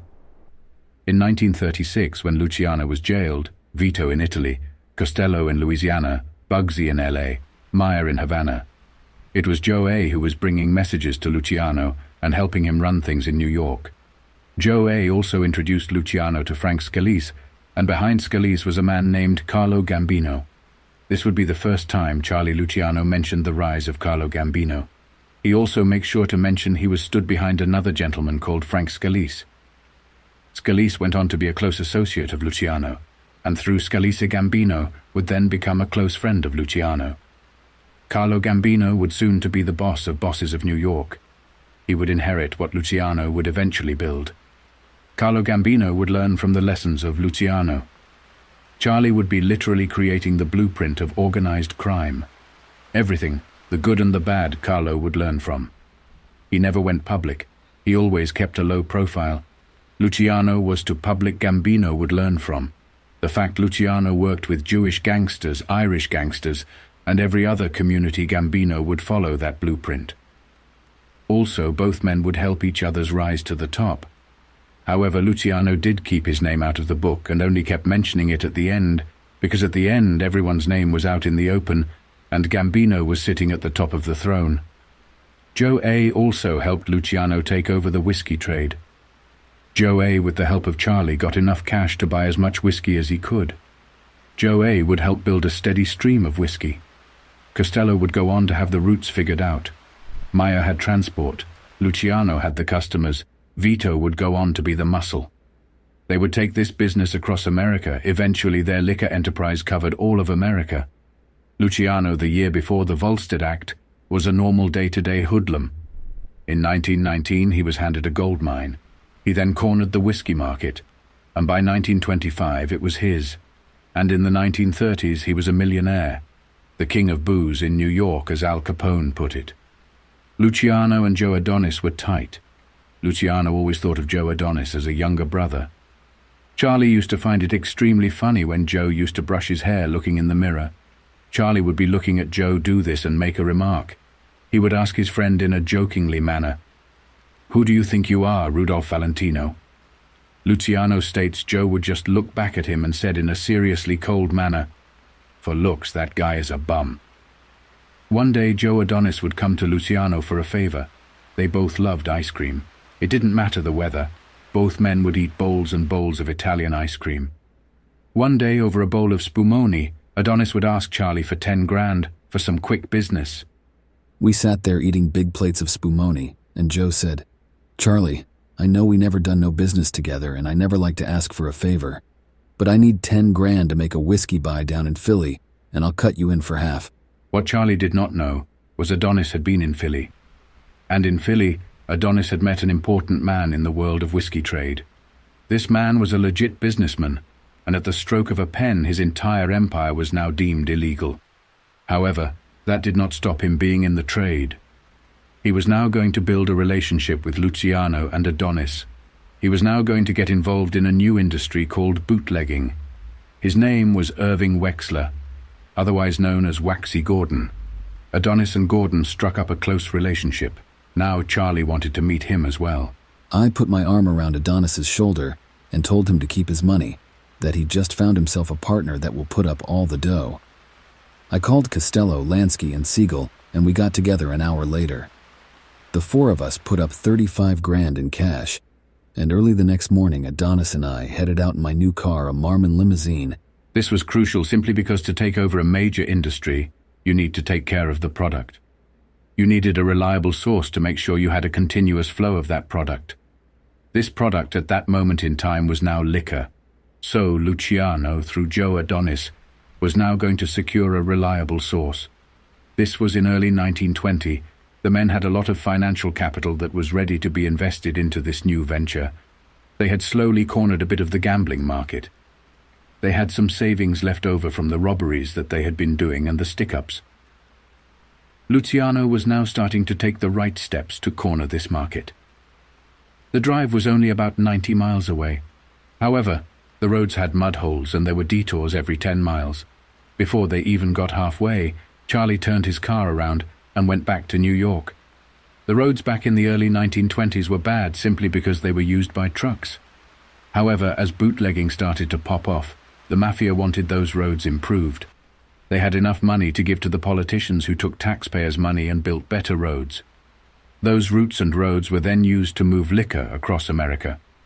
The politicians put it to the public as they were making an investment for the local community. It was also an investment for organized crime. However, that came later in the year 1920. They both went to Philly by train first class. This would be another eye-opening experience for Luciano. His eyes were opened in that first-class cabin. He stared at the fine dining and the luxury. Again, his appetite for more success grew. Charlie loved the experience. That was the first time I ate in a dining car on a train. The tablecloths were so white the inside of the car looked like it was covered in snow. It was the first time I ever ate corned beef hash for breakfast. It had a fried egg on top. Joe thought I was crazy. He had a hot oatmeal and I had 2 more orders of that hash. Charlie was becoming increasingly American. The way he would eat, when he would eat, and what he would eat was changing. Costello was married. Charlie was single, but he would get a date and bring along other mobsters like Red Levine or Benjamin Siegel. He would eat at Jewish diners as well as restaurants. Charlie loved Jewish treats and sweets. He still loved Italian ice cream. After that experience, Charlie would go home and tell his mother all about his experiences on that train. He still loved his mum and always wanted to share his new experiences with her. Deep down, like any mother, she knew what her son was doing was wrong. She still loved him and looked past his sins. Charlie's mother was also grateful that Charlie was doing his bit to make sure that the other two brothers stayed legit. Charlie was also bringing a lot of money in for his family. He used his contacts to get both his brothers legitimate jobs that were well-paying, and then Charlie used to hand them extra bonuses to take home to their family. Later, Bartolo and Charlie's other brother, as well as his sisters, would get married and have families of their own family. While he was in Italy, Charlie used to stay in contact with all of his nieces and nephews, but he never ever mentioned them. He kept them out of the book, a night of any activities in regard to the streets, only on occasion that his brother Bart would get involved.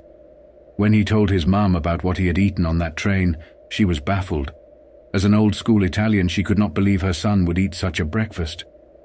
Charlie also managed to get his family out of their old house into a new place. On the train, these two upcoming mobsters were joined by two bankers while they ate. Charlie could not take his eyes off them. He was fascinated by the looks, manners, fashion, and veneer of money.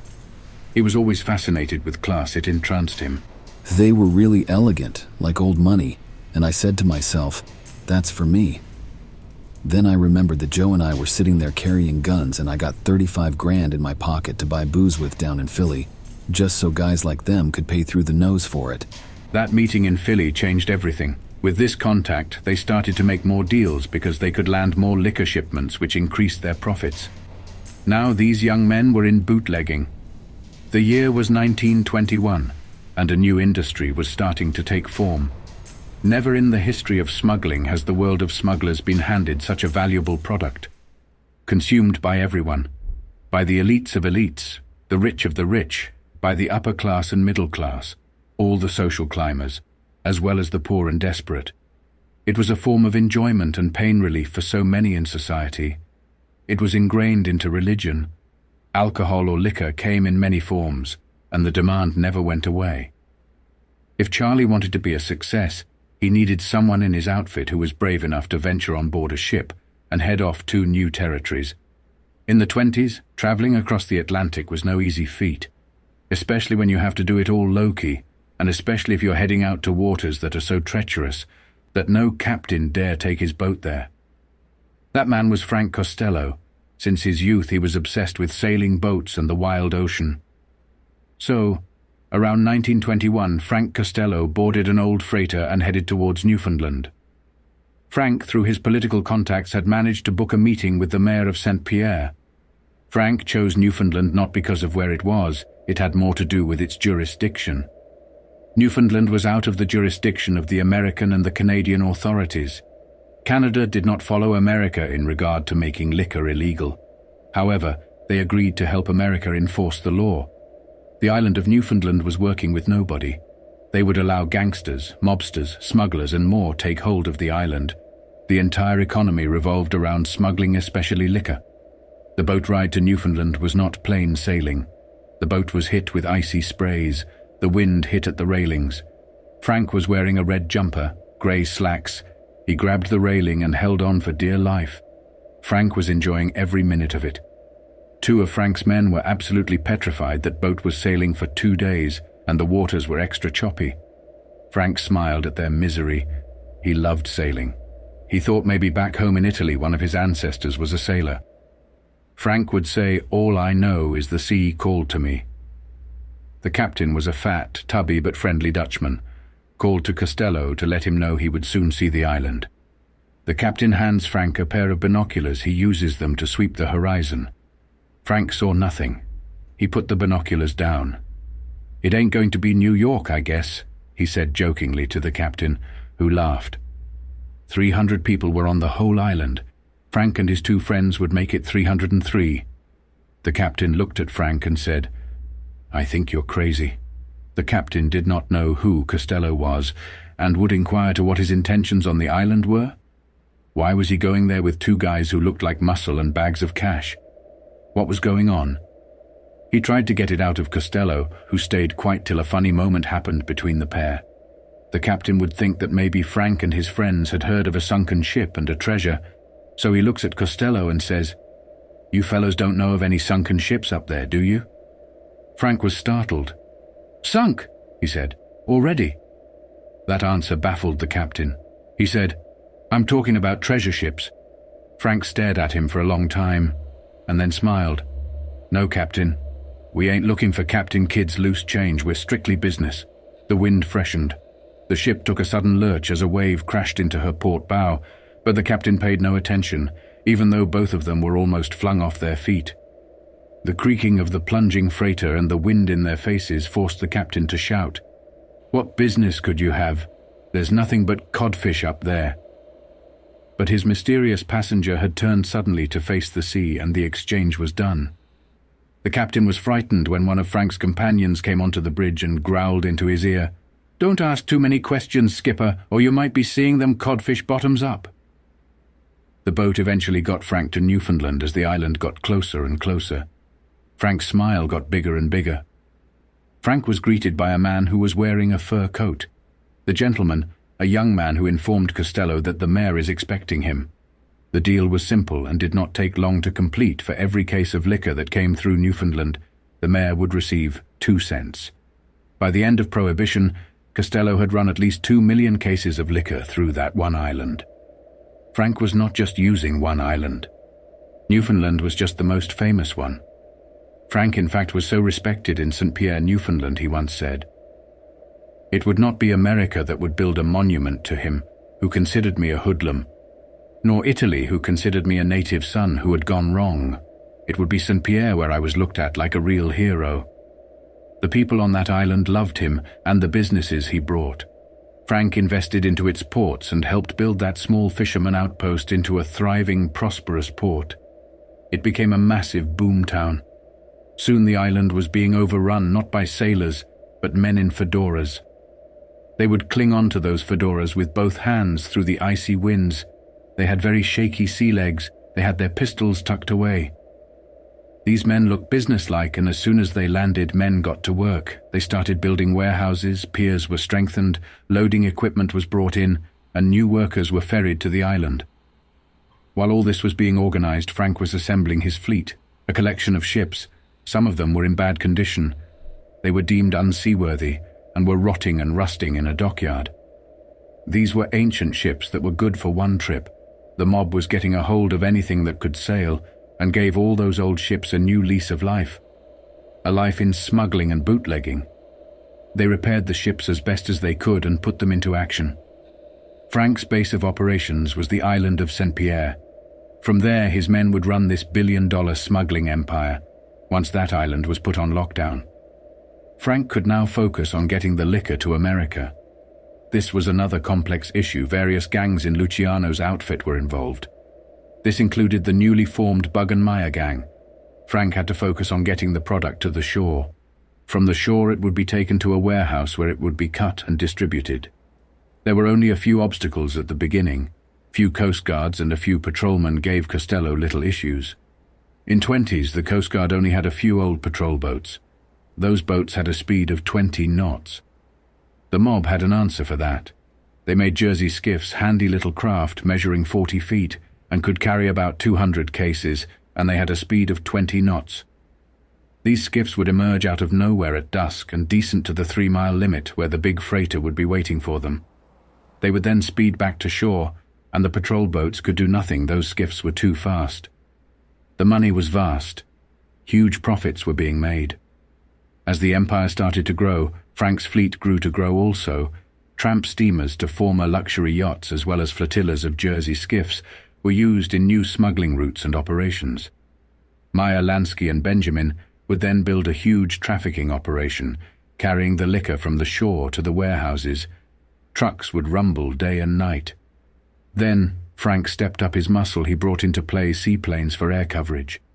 This would be Frank's very own air force. Seaplanes equipped with men who had guns to shoot at pirates. Pirates were also a threat on these waters, as well as sharks and coast guards.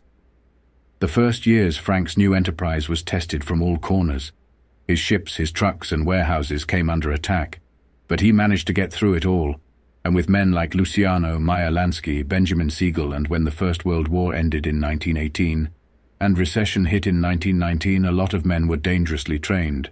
They were heartless and were ready to kill to make a good buck. They were used to doing anything because they have been at war for some time and seen a lot of brutal things, and now we're ready to do some of those brutal things themselves. Frank, with that combination, was able to get it done. Charlie now had a source of liquor to build from. He would need a lot more and would go on to build more relationships with various businesses who were involved in the whiskey trade and more. These men were extremely young. They were putting everything they learned into action. They also followed another golden rule. Whenever it came to making a hustle or making a move, make sure it was a business in which they had a passion or they had an interest in. Frank loved the sea. He loved sailing, therefore. He was the one that was tasked to bring the liquor from across the shores. Benjamin Lansky as well as Charlie had an interest in engines, cars, speed and racing, so they were the ones who were then tasked to build the vehicle fleet, which was needed to get the liquor from the shore into the warehouses. Across the South and America, certain cars were souped up to have faster engines and better parts to outrun any would-be police officers that gave pursuit to them. NASCAR has a unique history link with the world of bootlegging during the Prohibition era in the United States. The mafia needed to transport their products fast. These smugglers adapted their cars to make them faster and equipped with better handling, creating the foundation for what would later become stock car racing. These souped-up vehicles, known as moonshine cars or shine runners, were often modified to outrun law enforcement and rival bootleggers during high-speed chases on winding back roads. This then created an underground racing culture, which then laid the groundwork for the development of NASCAR in the late 40s, when it then evolved into a legitimate and popular motorsport. But the legacy of moonshine running cars, gangsters, mafia and more remains part of its history. These young and upcomers could put all the things they learned from previous jobs, heists and tasks into action.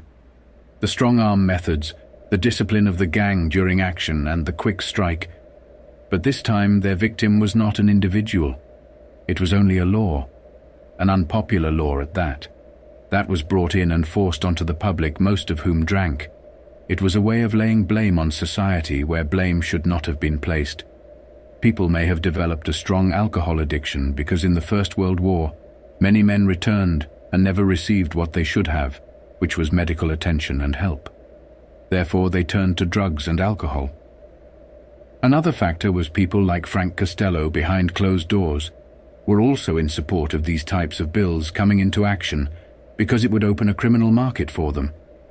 Costello even stated he gave some money to politicians to support that bill, so the liquor market and industry would be handed over to organized crime. The profits coming in surprised everyone and were far greater than anyone thought. They were now making an imprint on a billion-dollar business. What would surprise you is most of those profits were not being put back into their pockets. Those profits were then being used to buy more influence, which would lead to more control over new areas.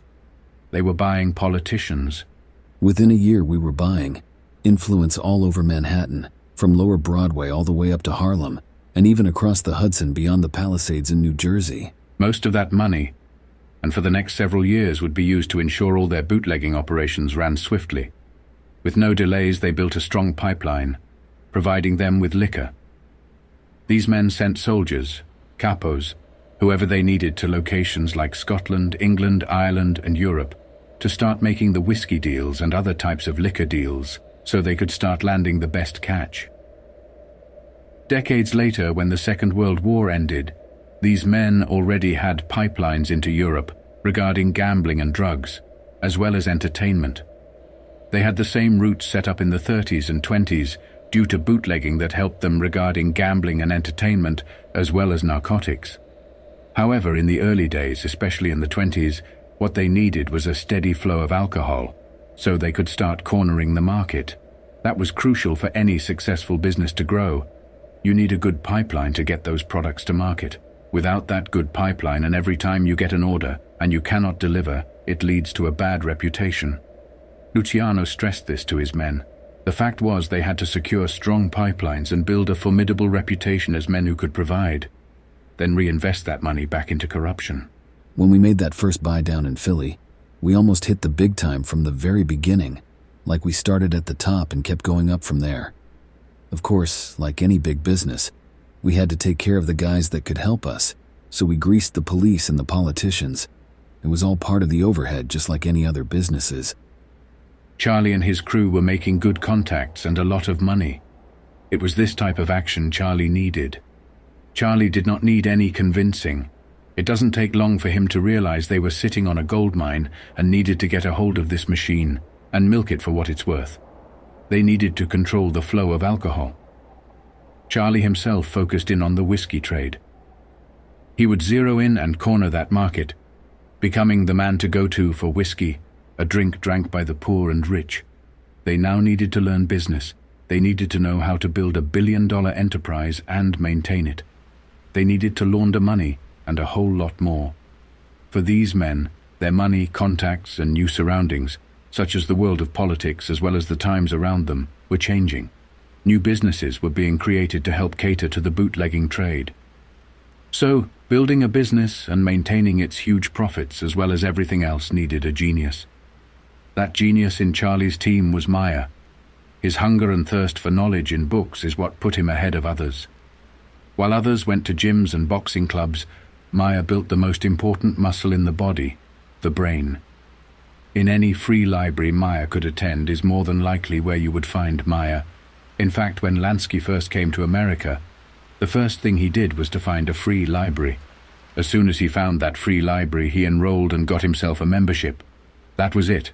The love for books and knowledge was born. But like Costello, this genius was surrounded by crooks and gangsters. He was surrounded by bad company. He, like Costello, went on to build up a great company that did bad things. A new book Maya picked up would teach him a lot about the business he was now maintaining and building, something that we all know about today as supply and demand. With this book, he would go running to Charlie. The book he was reading was called Making Profits, written in 1915 by Professor William Taussig of Harvard University.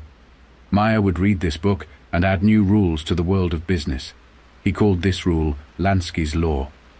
Lansky would go running up to Luciano. He would try to get him to listen to what he had to say regarding the lessons he had learned by reading the book. One of Luciano's flaws was he was not book smart and did not care for any knowledge that came from there. He thought he could read it all and get it all from the streets. But Maya had an important lesson for him. Charlie looked at Lansky and told him he did not have him around to quote to him from library books. But Lansky managed to get his attention. Will you please, for God's sake, listen? You always talk about how you want to learn new things. Now I want to explain something that's important. This writer talks about a thing called the law of supply and demand. What he says applies to us right now. If you have a lot of what people want and can't get, then you can supply the demand and shovel in the dough. In other words, that's we to get ought to do with whiskey, get plenty of it. Good uncut stuff right off the boat and then sell it at a high price to a bunch of people who don't have the brains enough not to drink it. They had a huge choice to make, one that would set the course for the rest of time. His choice was to either water down the liquor until it was cheap, barely drinkable, and sold in the sleaziest of places. There would be no trouble selling the product and turn huge profits. However, the drawback was they would have picked up the reputation of people who handled poor quality products. They would be the people who sold cheap booze, and their clients would be the people who don't have any social standing. Or they could sell pure uncut whiskey, the best liquor, and have a clientele who were made up of the who's who of the rich. They would still make huge profits and would win over customers who were from a strong social standing, making their corruption a lot easier. Their reputation would be golden and known as people who provide a great product. Their customers would have plenty of money. After everything was taken into consideration, there was not a choice to be made. This was now dubbed Lansky's Law, supplying whatever was illegal and in demand to where it was in demand and to whoever wants it, and to have a solid reputation. That could be relied on by people from all levels of society. They would be respected and feared by the rich and the poor. After hearing Maya Lansky's proposal, Luciano started to put his business advice into practice. He started to reap the profits. He then realized that when Lansky was reading books, it was not to be taken as a joke. Those books fed him a lot of knowledge that kept him ahead of the curve. They started looking for clients who would want the best booze and who could afford them. They didn't need to look far. They locked their eyes onto the garment industry. They knew this place like the back of their hand. They could sell more whiskey than they could land their hands on. They spoke to Waxy Gordon and slowly but surely started to corner the whiskey market by buying it all up from their contacts and making their own new contacts. They would sell uncut and cut whiskey for huge profits throughout New York and to whoever else who needed it. They started setting up their own distilleries. These up-and-comers were now taking over $1 billion industry. Their reputation of providing the best whiskey around would grow. Their reputation for constant flow of alcohol without disruption helped fuel them as the kings of whiskey in New York. Customers would flock to them. So they began selling to all types of clients from various backgrounds, introducing themselves into new circles. The garment sector was then targeted in the world of ready-to-wear clothes. The out-of-town buyers on their annual or semi-annual trips to New York with open checkbooks were the boss. The manufacturers knew this and would rain upon them gifts of free dining, whiskey, the best seats to the best shows in town, anything and everything that would persuade them to sign the order blanks and fill out those checks. If male buyers wanted pretty girls, they got them. If female buyers wanted men, then gigolos were provided with the manufacturers picking up the tab. Charlie learned another important lesson by mixing increasingly more into the underworld. He learned one more aspect to crime. Everybody has larceny in them. Only most of them don't have the guts to do nothing about it. That's the big difference between us and the guys who call themselves honest. We got the guts to do what they'd like to do. Only they scared too. This goes two ways.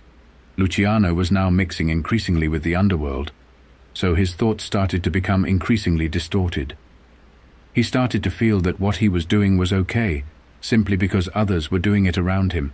He felt that if others were doing it, it was okay for him to carry out those same crimes.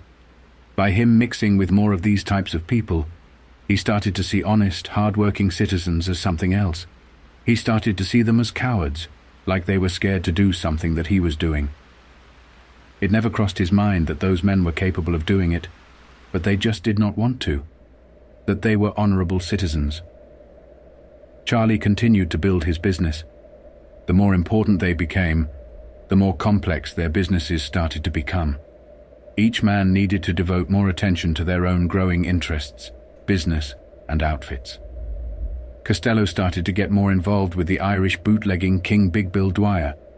In addition to his gambling interests in East Harlem and elsewhere, Costello was slowly cultivating his contacts in official circles, so he could guarantee complete protection for him and his partner's interest.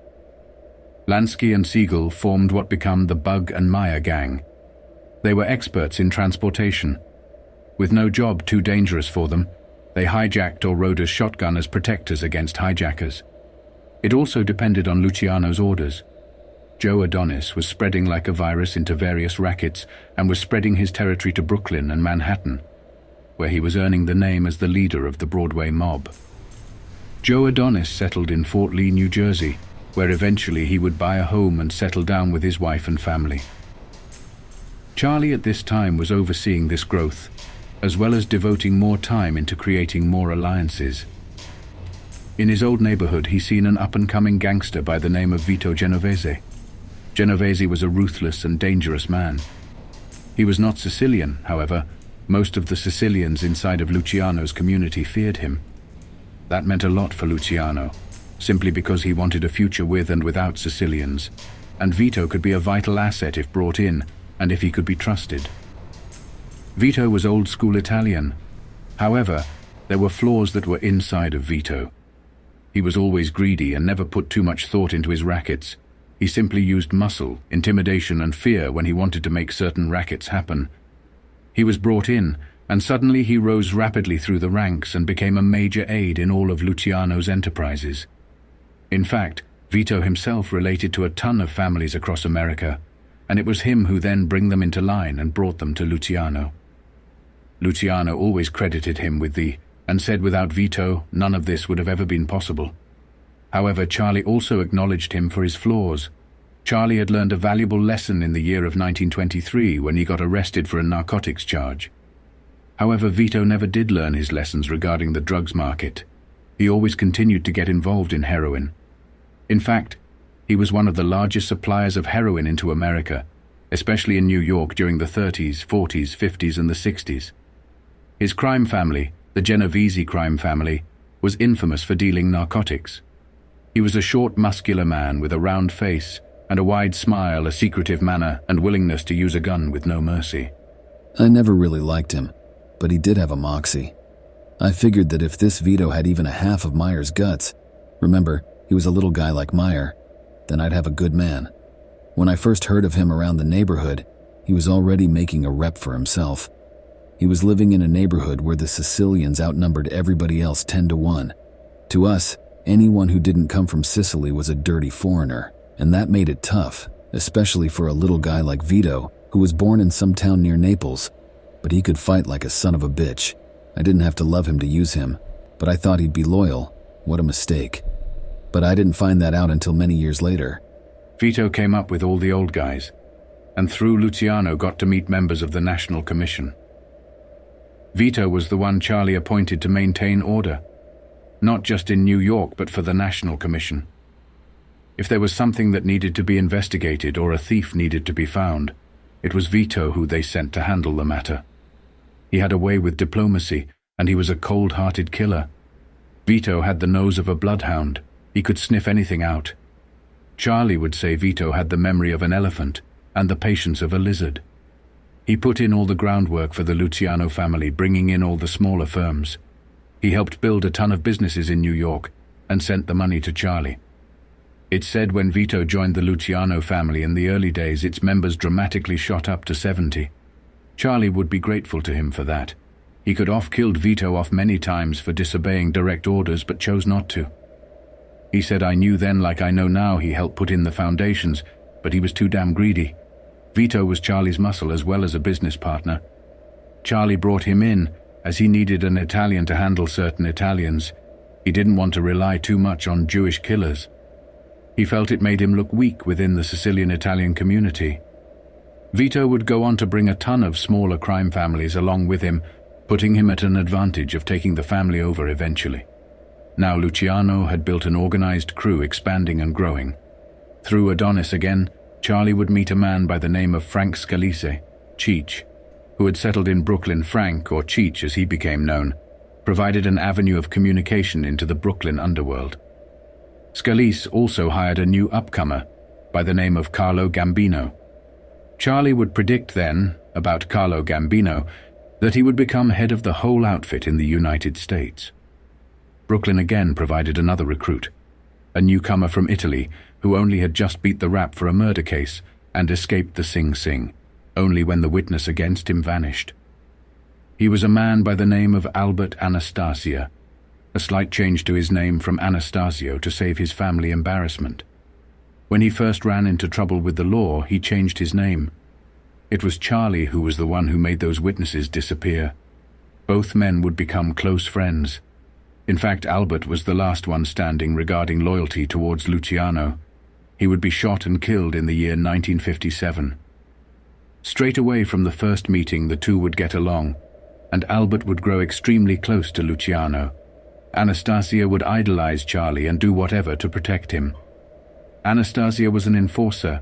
He was great muscle to be used by Charlie, simply because he was an effective killer. He could kill impulsively or by design. He was to help create Murder Inc. and do all the dirty work Luciano and the outfit wanted. Luciano would not go into the exact detail of the purpose of Murder Inc. In fact, he never mentioned it. The thing was, these people murdered hundreds, if not thousands of people. They were professional contract killers. Some were men who had returned from the First World War and were out of work, and whose entire mode had shifted simply because they had handled hundreds of killings in Europe, and killing to them had now become nothing but just another act. They were built up of Italian mobsters, Jewish mobsters, and others whose sole purpose was to kill other mobsters. This would be disbanded, and Murder Inc. would go on to be the famous Murder Incorporated that we all talk about today. They were gangsters whose sole purpose was the killing of other mobsters, and it would all be brought out into the public attention.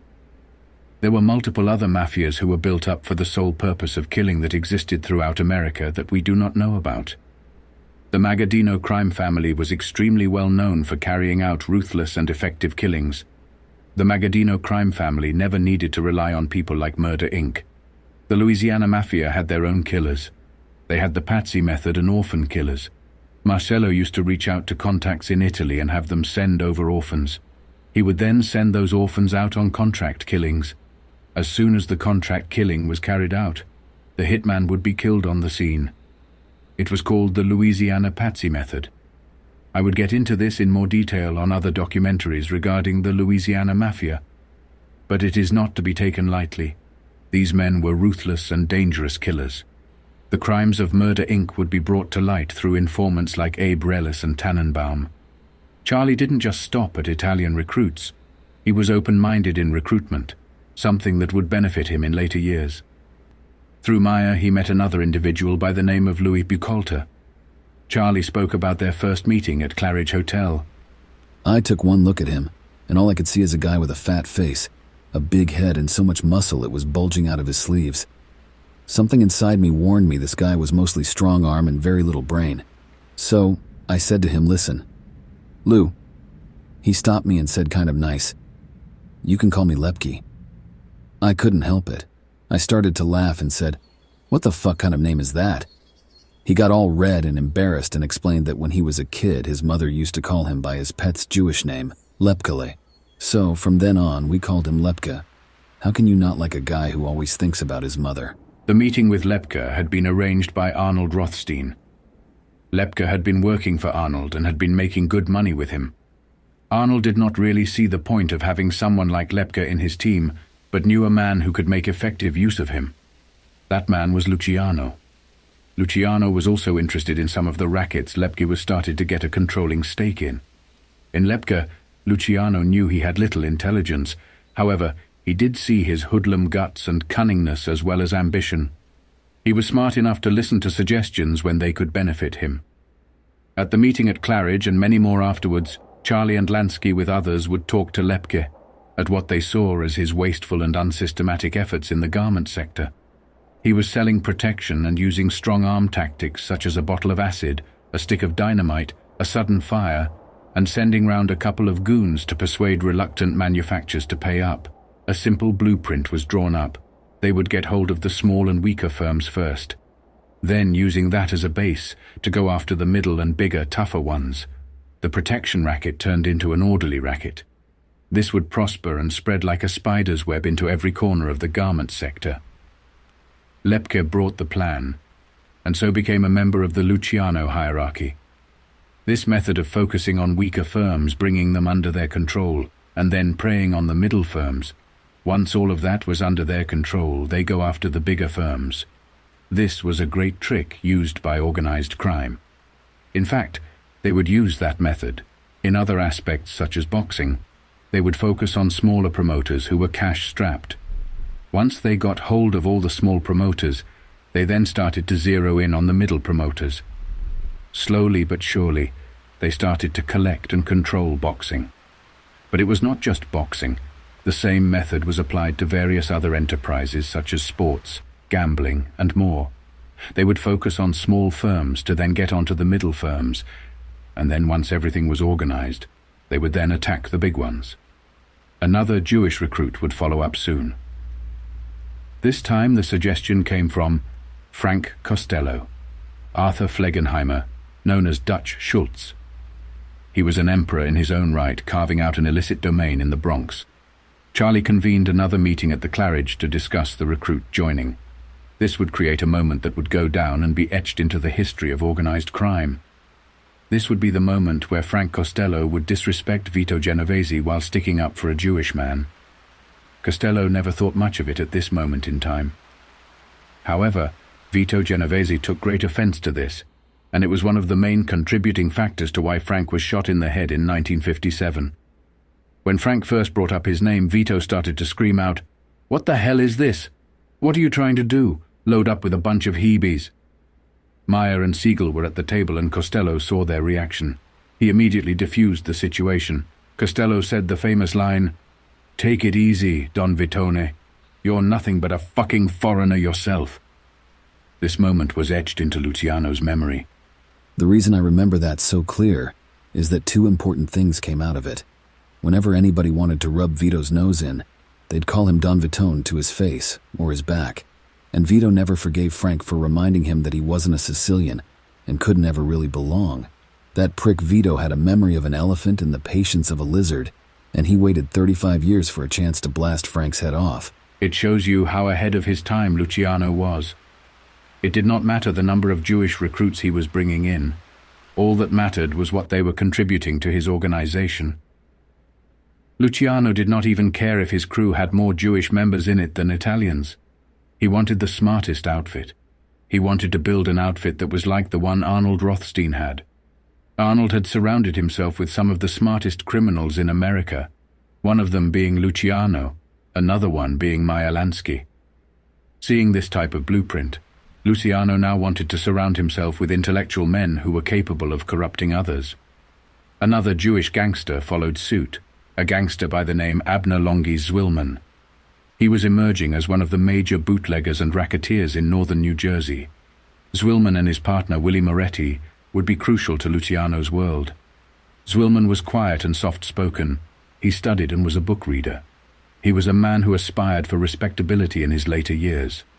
He carried on a long affair with the motion picture star Jean Harlow. Longy Zwillman became a serious old school-timer. He was involved in bootlegging, gambling, and other enterprises. He became a crucial part of Luciano's empire. He was nobody to take lightly. In his heyday, even with Luciano in Italy, Charlie trusted Longy and had fond things to say about him. In fact, it was his tax troubles in 1959 that gave Charlie the impression Meyer was no longer to be trusted. Longy started to get into huge tax troubles, so he was used to set up Vito Genovese in 1959. Longy was crucial to framing Vito. It was a setup that backfired massively. Longy was asked by Costello, Meyer, Charlie, and Gambino to help set up Vito. Longy never was into drugs, but his tax issues would make it look like he was desperate. Zwillman approached Vito and told him about a pusher that had pure opium for sale. The pusher, like Zwillman, was desperate for a quick sale and would let it go for 60 or 70 grand. All Zwillman wanted was 10% of the street value, which would have meant 6 figures. Vito took him up on the offer, but the setup went wrong when the narcotics agents failed to show. Vito got away. It took 2 days for the news to reach Luciano in Italy. He was furious and he blamed Gambino. He made Gambino ensure he would try again and frame Vito, which Carlo went on to do. Longy still had tax issues. He had asked people around him for help, but nobody came to his aid. Luciano felt Meyer should have come to his aid, but he didn't. That's when Luciano knew something was up. This was later in the year 1959. Money makes people do strange things, Charlie would say about Meyer. He loved money more than others did. Longy was found dead in 1959. Charlie blamed Gambino. He said Longy may have tried to strong-arm Gambino and his men into giving him the money. Gambino and his men beat him to death and took over his rackets. They then made his death look like a hanging. When Charlie read about the death of Longy Zwillman, he said, "Bullshit, that was all Gambino." Those were the final moves. He was boss of bosses of New York and elsewhere. However, in the 1920, Abner was a dangerous individual who also had another man with him. Abner's peacefulness was equaled by another partner of his, who was just as dangerous. However, he was not patient or calm. He was a lunatic. His name was Willie Moretti. He had already won a reputation as a killer, and he was like Capone, rash and headstrong and a woman chaser. However, like Capone, Moretti's was not a racist, and always moved with Jewish gangsters. In fact, Moretti's death would then lead to Zwillman's death. Both men would be eliminated by the 60s. Moretti's constant pursuit of women also would lead to his downfall in later years. Then there was another Jewish gangster, whose influence of Luciano and the whole world of organized crime was invaluable. His name was Arnold Rothstein, the prodigal son of a respectable Jewish family. Rothstein had become a professional gambler and loan shark. He was rumored to be behind the notorious 1919 Black Sox scandal, the fixing of the World Series. Gambling was his flaw and passion. He used to crisscross the Atlantic in never-ending poker games aboard luxury liners. As soon as the Volstead Act was put into law, Rothstein turned to bootlegging for a time, and he was the man who gave Waxy Gordon his start. Arnold was involved in gambling, fraud and narcotics, and many more, including fronting the money to certain mobsters so they could start new criminal ventures and cut him in the profits. He was in Scotland securing whiskey shipments before bootlegging even kicked in. What made Arnold different is he went to Scotland with suitcases filled with money. He paid up front. Something Luciano said did him the world of good. The Scottish distilleries were tight. They would make a deal but never deliver the product. They always wanted cash up front. What Arnold Rothstein did was really very smart. Everybody knows that the guys in Scotland are tight and love money, so Rothstein made legit contracts with them and laid down big deposits so he would be guaranteed delivery. Then he went to Waxy Gordon for the distribution of this liquid gold, with the condition that I should have first call on the buy. Naturally, I brought every drop of it. By Arnold doing this, he was the first one securing boatloads of whiskey to be dropped off to the likes of Waxy Gordon to be cut, then passed on to Luciano to be sold.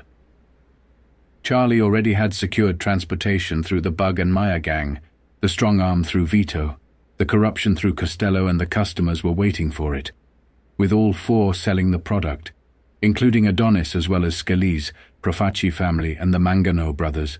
Later more men would ask for his product, such as the Purple Gang in Detroit, and of course Zwilman. The liquor sold quicker than the brewing companies could sell it themselves when it was legit. These men were moving billions worth of product, and moving into the world of gambling, unions and corruption. The public officials handed the mob public contracts in return for cutbacks. It was insane. Arnold would also teach young Luciano things he wanted to learn. Things like style, class and respectability, and how to move around in a room full of vultures, as well as acting and dressing like a respectable business person. He taught me how to dress, how not to wear loud things but to have good taste.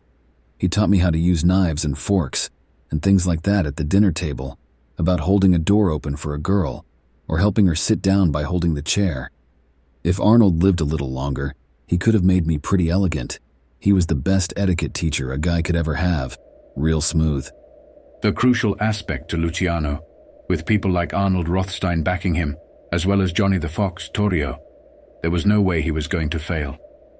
These old-timers were going to guide him on this long journey towards the boss of bosses of organized crime. They could see the potential inside of him, so they invested time in him. Luciano also did them huge favors. He was the one who was handling all the liquor sales for Arnold. Meyer would be handling the finances. These were men Arnold had a lot of trust in, and he himself was educating. The man was not called the bankroll for nothing. Arnold knew how to finance crime. That is what a higher-up in organized crime does. He could front the money for these younger criminals to go ahead and do what they needed to do to make that money, and then cut in on the profits. He would own a piece of that business simply because he was the one who was financing it all. Luciano explained his relationship with Arnold. I did a lot of favors for Rothstein, too. I used to back him in poker games. We both made money, but he could spend it so fast just living that it even made my head spin, and I was a pretty good spender myself. Charlie would give a little hint as to why Arnold was killed. All he had to do was ask me for the dough he owed. I'd have it sent it right over. All I knew about it was that he'd welched on a bet. That was the rumor. Of course, the police officers called me in and they grilled me, but I never knew who'd done it. Arnold would be killed around 1928. There was no way on God's green earth that Luciano did not know who killed Arnold. However, he refused to state who it was and what was their true intention. Charlie stated he did attend the funeral but did not stay focused on the matter for too long. He had bigger fish to fry. Now with his organization growing at a remarkable pace and customers waiting in line, there was an urgent necessity to ensure the sources of good whiskey, much of it being purchased in Canada from men like Samuel Bronfman, later head of the Seagram Corporation, and one of Canada's richest and most philanthropic citizens. But then, as Luciano noted, a man who was bootlegging enough whiskey across the Canadian border to double the size of Lake Erie. However, there did start to be a problem. The problems were coming from all angles. They were coming from parts of the business that needed attention, such as getting the liquor to the border and then to the truck, and then getting the liquor to the market, all without getting hijacked, robbed, or raided. Hijackings were an issue, roads were an issue, and reliability of the trucks and deliveries were an issue. Plenty of trucks were being hijacked by other mafias, and they lost a lot of trucks because of it. In them days, you could literally go out onto the road and see hundreds of trucks littered across the East Coast. It became a bit of a business getting those trucks to the scrapyard. Another issue also arose. There was never enough whiskey to go around. The demand was too high. It did not take long for these gentlemen to realize that if the bottles looked the same and the labels were identical, with the quality being high and the taste close, the customers would buy the booze wherever it was bottled and distilled and assume it's the real thing. They started to look for sources of whiskey closer to home, so they could expand the market. The men moved into counterfeiting goods. The counterfeiting of goods after bootlegging came to an end would be a massive business. Simply because when the Volstead Act was put into play, it brought out a lot of gangsters who then needed to get their hands on weapons. They could forge some paperwork and get permits, as well as forging license plates and many other things that needed to be used and forged, so the outfit then could use them in organized crime. They would forge paperwork and build up an alias for these types of men. Forgery to this day is a huge business that is used regarding helping organized crime. During the days of bootlegging, it was given a ton of cash to then help the world of organized crime grow, especially the Italian-American mafia. They were now going to forge their own labels, their own bottles, and start selling fake whiskey across America, making a huge profit. It was just a matter of getting the right ingredients. Everything else was already in play. I figured on account of that we had such a good contact in Philadelphia with Waxy Gordon. It was the place to make the move for one reason. They had a lot of companies down there turning out pure grain alcohol. Without that alcohol, there could be no whiskey. With that grain alcohol, real whiskey could be cut, and the result would still be surprisingly good. They needed to get their hands on grain alcohol, which was allowed in a loophole. People were not allowed to supply alcohol for the purpose of consumption. However, small manufacture of such alcohol was allowed for medicinal purposes and purchased under a doctor's prescription, which meant somebody had to make it, and government licenses were given to various companies to produce. Those companies then became the target of the underworld, and their owners gave in, either by threats of violence or they became partners. Some had no choice. They sold up and the underworld moved in. With these acquisitions, the profits increased dramatically. In these distilleries, the alcohol and some unaged whiskey and a little caramel for coloring could turn one bottle of Scotch or Canadian whiskey, American rye or bourbon into several bottles of the parent whiskey with little quality loss. The relationship between Waxy Gordon and Charlie flourished. Both men grew richer. I never had a real problem with Waxy Gordon from the day we met down in Philly. We shook hands, and in about half an hour, it was all settled. Prices, spills of goods, profits, the whole deal. The term rum running was also born when the Scottish distilleries started putting the squeeze on the underworld by jacking up the prices, and only making a select few deliveries. Some of the shipping companies, seeing the destination, would not carry the load. So the men had to charter their own ships to the 3-mile limit, where they would offload and go the rest of the way on a faster boat. Another side note is this. In the 1920s, these men would get onto speedboats and speed all the way up to the 3-mile limit. They would then collect the loads of alcohol and then bring them back on those speedboats.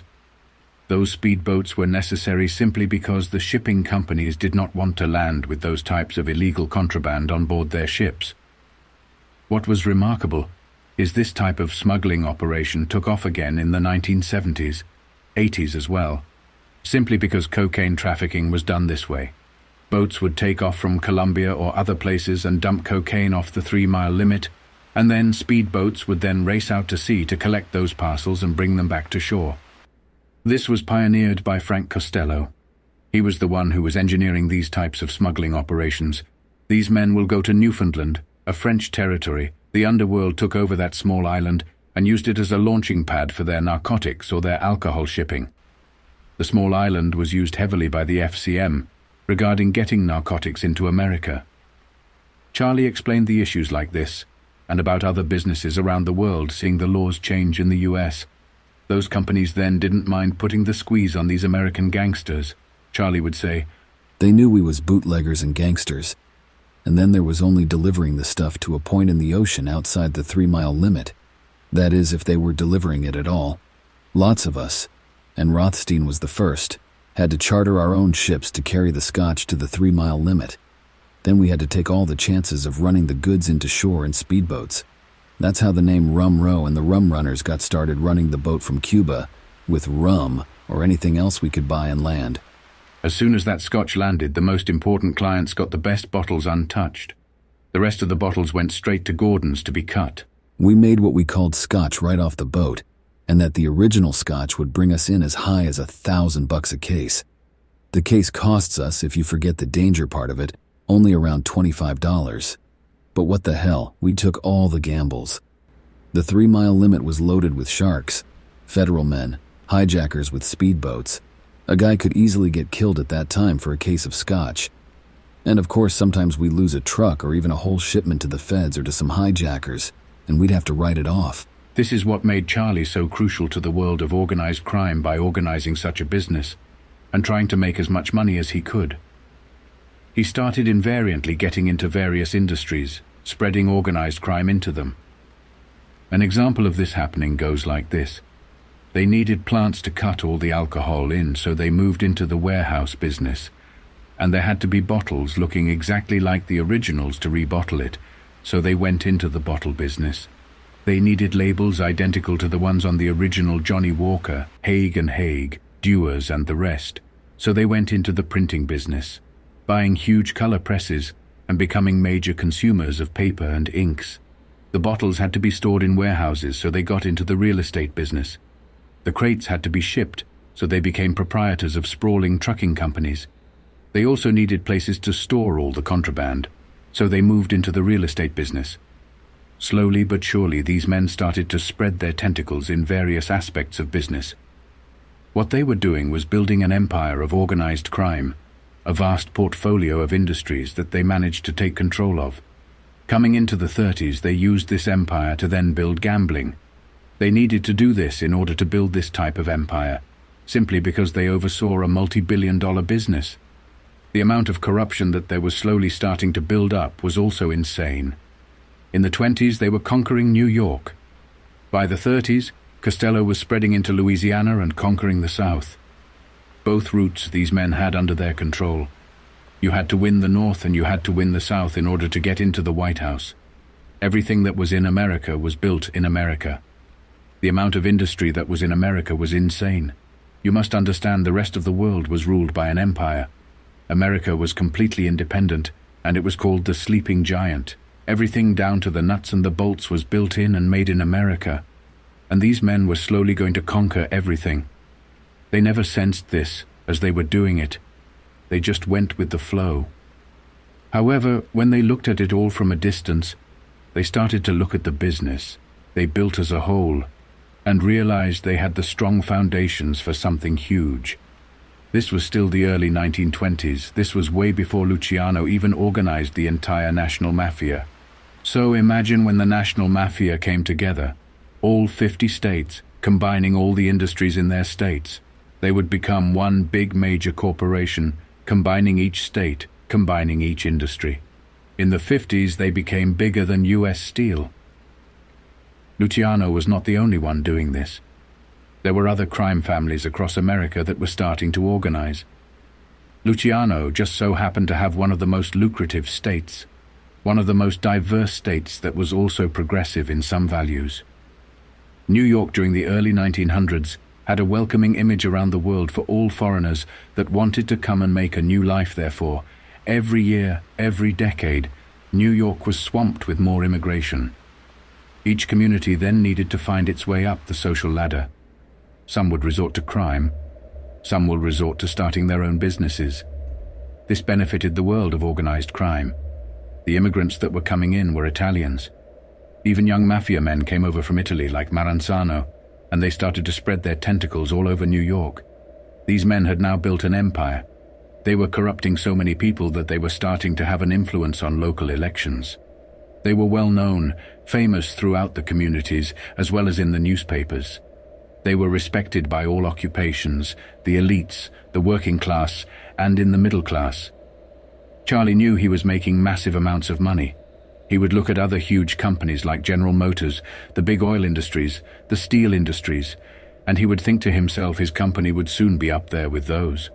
His company would concentrate on organized crime like a modern-day mafia. Charlie would look back and think about all the money gained and compare it with the other companies around. Charlie and his men were progressive in some of their values. They started to hire women. They also recruited women as accountants, as bag women, people who could be trusted to give bags of cash to and get through certain places without being suspected of anything. Later, they will create famous women such as Virginia Hill and many more.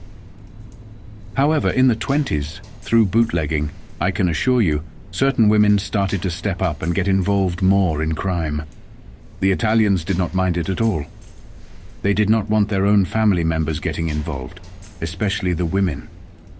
However, if there were any other women from any other community such as the Irish, Jewish, or anyone else, they did not mind. In fact, they looked to them more simply because they could get through tight places far more than a certain Italian-looking individual could. They even recruited Jewish women as accountants and book managers. I'll bet in the days when me and my guys got our whiskey business together, we had a bigger company than Henry Ford. We controlled plants, warehouses, all kinds of manufacturing. We had a fantastic shipping business, and our drivers had to drive good and shoot straight. We had bookkeepers that Lansky used to watch over like a hawk, and these wasn't little guy with green eye shades. These guys, and we even had plenty of girls as bookkeepers, was guys with photographic memories because not too much of their numbers even got on paper. We had exporters and importers, all kinds of help that any cooperation needs, only we had more. And we had lawyers by the carload, and they were on call 24 hours a day. Guys always told me later that I should have put my brains to running a legit business, and I'd have been a tremendous success. But I wouldn't have enjoyed it like what I was doing. Around Charlie, where men who were just as smart and capable rulers, in their own limited spaces and spheres. They all would go on to create their own history. People like Meyer Lansky, Frank Costello, Bugsy Siegel, Joe Adonis, and Vito Genovese. The list went on. These mobsters would go on to create their own history and contribute a lot to Luciano's organization. They accepted his leadership. To look at what he had achieved, it was amazing. He was only 26 years old. Born into poverty, he was unable to even communicate in this new country. Luciano had become someone in a country filled with crooks and gangsters. He was extremely young to have achieved so much and not die. Charlie had nearly reached the pinnacle of what Al Capone had predicted. If he was not the king of booze, he was close to the throne. It's around this time that the big fish that were already swimming around New York started to take him seriously. They then tried to recruit him into their family. In the Italian ghettos and other communities, they were known as Giuseppe Joe, the boss Masseria, Salvatore Maranzano, and Ciro Terranova. To others, they were unknown. Outside their ghettos, they were known to certain police officers and politicians on their payroll. They were older, had come to the United States as grown men, waxed in the tradition of the mafia of their native Sicily. Some of these men had been operating for longer than Luciano, and had more men as well as more muscle than him. They were the old-timers. They followed the old Sicilian real mafia rules, and they were working with the other holder heads. New York had its bosses. But down in Louisiana, you had people like Silver Dollar Sam, who had been operating since the 1900s. You had Santo Trafficante Sr., who had been operating for a longer time. You had other families that were in and around America. These families practiced the real Sicilian mafia tradition. Luciano did not like all these old traditions. Some of it included racism and only sticking to your own kind that meant only Sicilians. Luciano wanted to think bigger than that and wanted to include all the other marginalized communities such as the black community, the Irish community, the Jewish community, and anyone else that could come to an agreement. All these old-timers, especially Masseria and Maranzano, seemed like a joke to the outsiders, and to the new up-and-comers with their fat bellies, fat thighs, and flowing moustaches, their somber and dated clothes. To Charlie and his men, they seemed a joke. What Charlie was referring to would be the old-school mafia. the real Sicilian mafia. They were in Florida, such as Santo Trafficante Sr. They were in Chicago with Big Jim Colosimo and Johnny Torrio. They were in New York with Maranzano and Masseria, and they had others. Spread across Louisiana, it was Silver Dollar Sam. They were all ruling their own regions. New York and others acknowledged Masseria as boss of bosses. To Luciano and his friends who had been Americanized, the old dons remained a joke, but for most of the nation, and most New Yorkers, they were little more than shadowy figures, about whom there were hardly any rumors. It would be like the young Italians that would come up in the 70s and 80s and in 90s. They felt the same way about the old Sicilian heads. Those old heads were friends of Luciano. The old-timers would suffer a painful demise because the young new-timers did not look up to them like the old-timers thought they would. It had the same effect. Luciano did not respect the Maranzanos or the Masserias of the world. He did not see the point of them. Luciano would look to Chicago, and when he saw Big Jim Colosimo get killed, he felt the old-timers in New York would also get the message. When Torrio first knocked off Big Jim Colosimo in Chicago, Frank and I thought that'd help us. We figured it'd be like a sign to them old-fashioned old fat bastards in New York that some of the younger guys was moving up. That's one time we were dead wrong because we forgot how to read our own kind. Masseria, Maranzano, and all the rest of them pricks had been like kings. They ran everything in Little Italy. Charlie was now an established player throughout New York. People knew who he was, how he operated, and that he was a growing power in the Italian and merging ghettos. What made him unique was he was sought after by the upper class. Charlie was not like the Russell Bufalino or the Stefano Magadinos who operated behind closed doors. He would dine with the upper class at dinners and mingle with the elites of New York as well as the celebrities. Charlie would associate with people who were of a better social standing than him. Those same elites then would come to Luciano and ask for favors. Charlie had worked his way into every circle, and that included gangster circles and the elite circles. Only one of those circles respected Luciano for who he was, and that was those gangster circles. The elites would never respect an Italian mobster. They would always question his wealth, even though they themselves had questionable wealth. They would always call out Costello and Luciano behind their backs, and Charlie deep down knew that, no matter what he did to make himself look legitimate. Later in life, Charlie would come to regret some of those choices, especially being so public. He wished he would have taken a leaf out of Meyer's book and stayed behind closed doors. However, he was doing it as late as 1946 when he was released from prison and exiled. He then traveled to Havana, Cuba.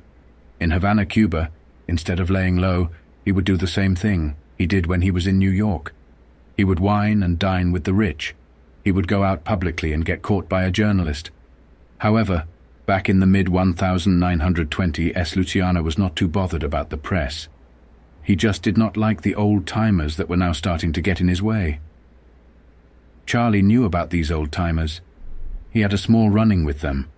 One of his members ran a small poker game, and one of Manzano's lieutenants came over and started to siphon over some of the money. He would take a small cut out of the earnings and called it an expense. Charlie remembered that moment, and it stayed with him. Now he knew these dirty dons were going to come calling. The older dons now noticed him, and Charlie knew deep down one day they would come calling. Charlie knew what his move would be. He had anticipated it to a point where he knew who was going to be first. It was going to be Maranzano. Maranzano had come to America after the First World War. He had come with a bunch of Italians ready to take over. As soon as he landed, he started to declare war on Masseria, which would lead to one of the biggest feuds in America. It put Italians all over the news and made conducting businesses tough. It would also serve Luciano a good favor, as both men would be distracted regarding each other than they were with Luciano. Luciano would make them fight each other and then make them kill each other. I always knew, I felt in my bones, that someday this old bastard was going to get in touch with me. But I always knew that no matter what that guy would offer me, I was going to turn it down. When they first came to this country, right after the war, and I was just starting out, that old shitheel would come around the neighborhood once in a while and hold up his hands, spread out like he was the Pope giving the people on the street a blessing. The first summons came from Salvatore Maranzano, who was a powerful boss, who had a controlling stake in various enterprises. Maranzano had a lock on certain aspects of the Italian market that had a lot to do with the Italian community, such as olive oil, artichokes, cheese, the Italian lottery, and all forms of gambling.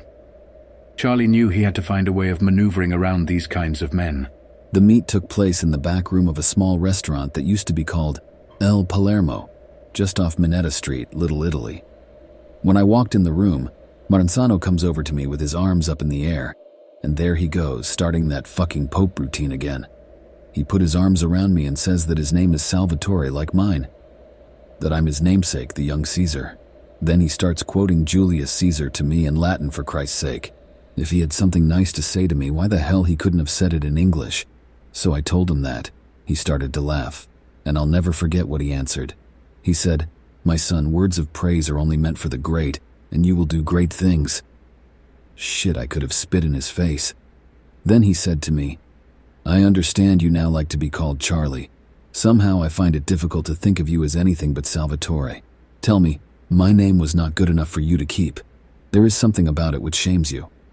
I was just about to answer him and explain how I don't like to be called Sally, but he started to wave his right hand around, and on his pinky finger, where most of them old dons used to wear a diamond that would choke a horse, all Maranzano had was what they call a signet ring with his initials, SM. He held out his hand. I couldn't really tell if he was pleading with me to change my name back, or all he wanted me to do was kiss his lousy ring. It was amazing to me that the old man could not see that I was disgusted with him. He started to go on and on about how he'd been watching the things I was doing, and that he had been very impressed with me, and he thought that I was brave, and I had lots of brains and imagination. And then he threw in a zinger. He tells me he doesn't like the guys I'm associated with. The old established Italian gangsters did not like the fact Charlie was working with the Jewish community as well as Irish. However, Maranzano still sees the value in Charlie and tries to make him an offer.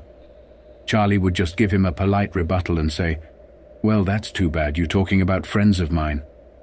Maranzano told Charlie it was something that would be discussed later.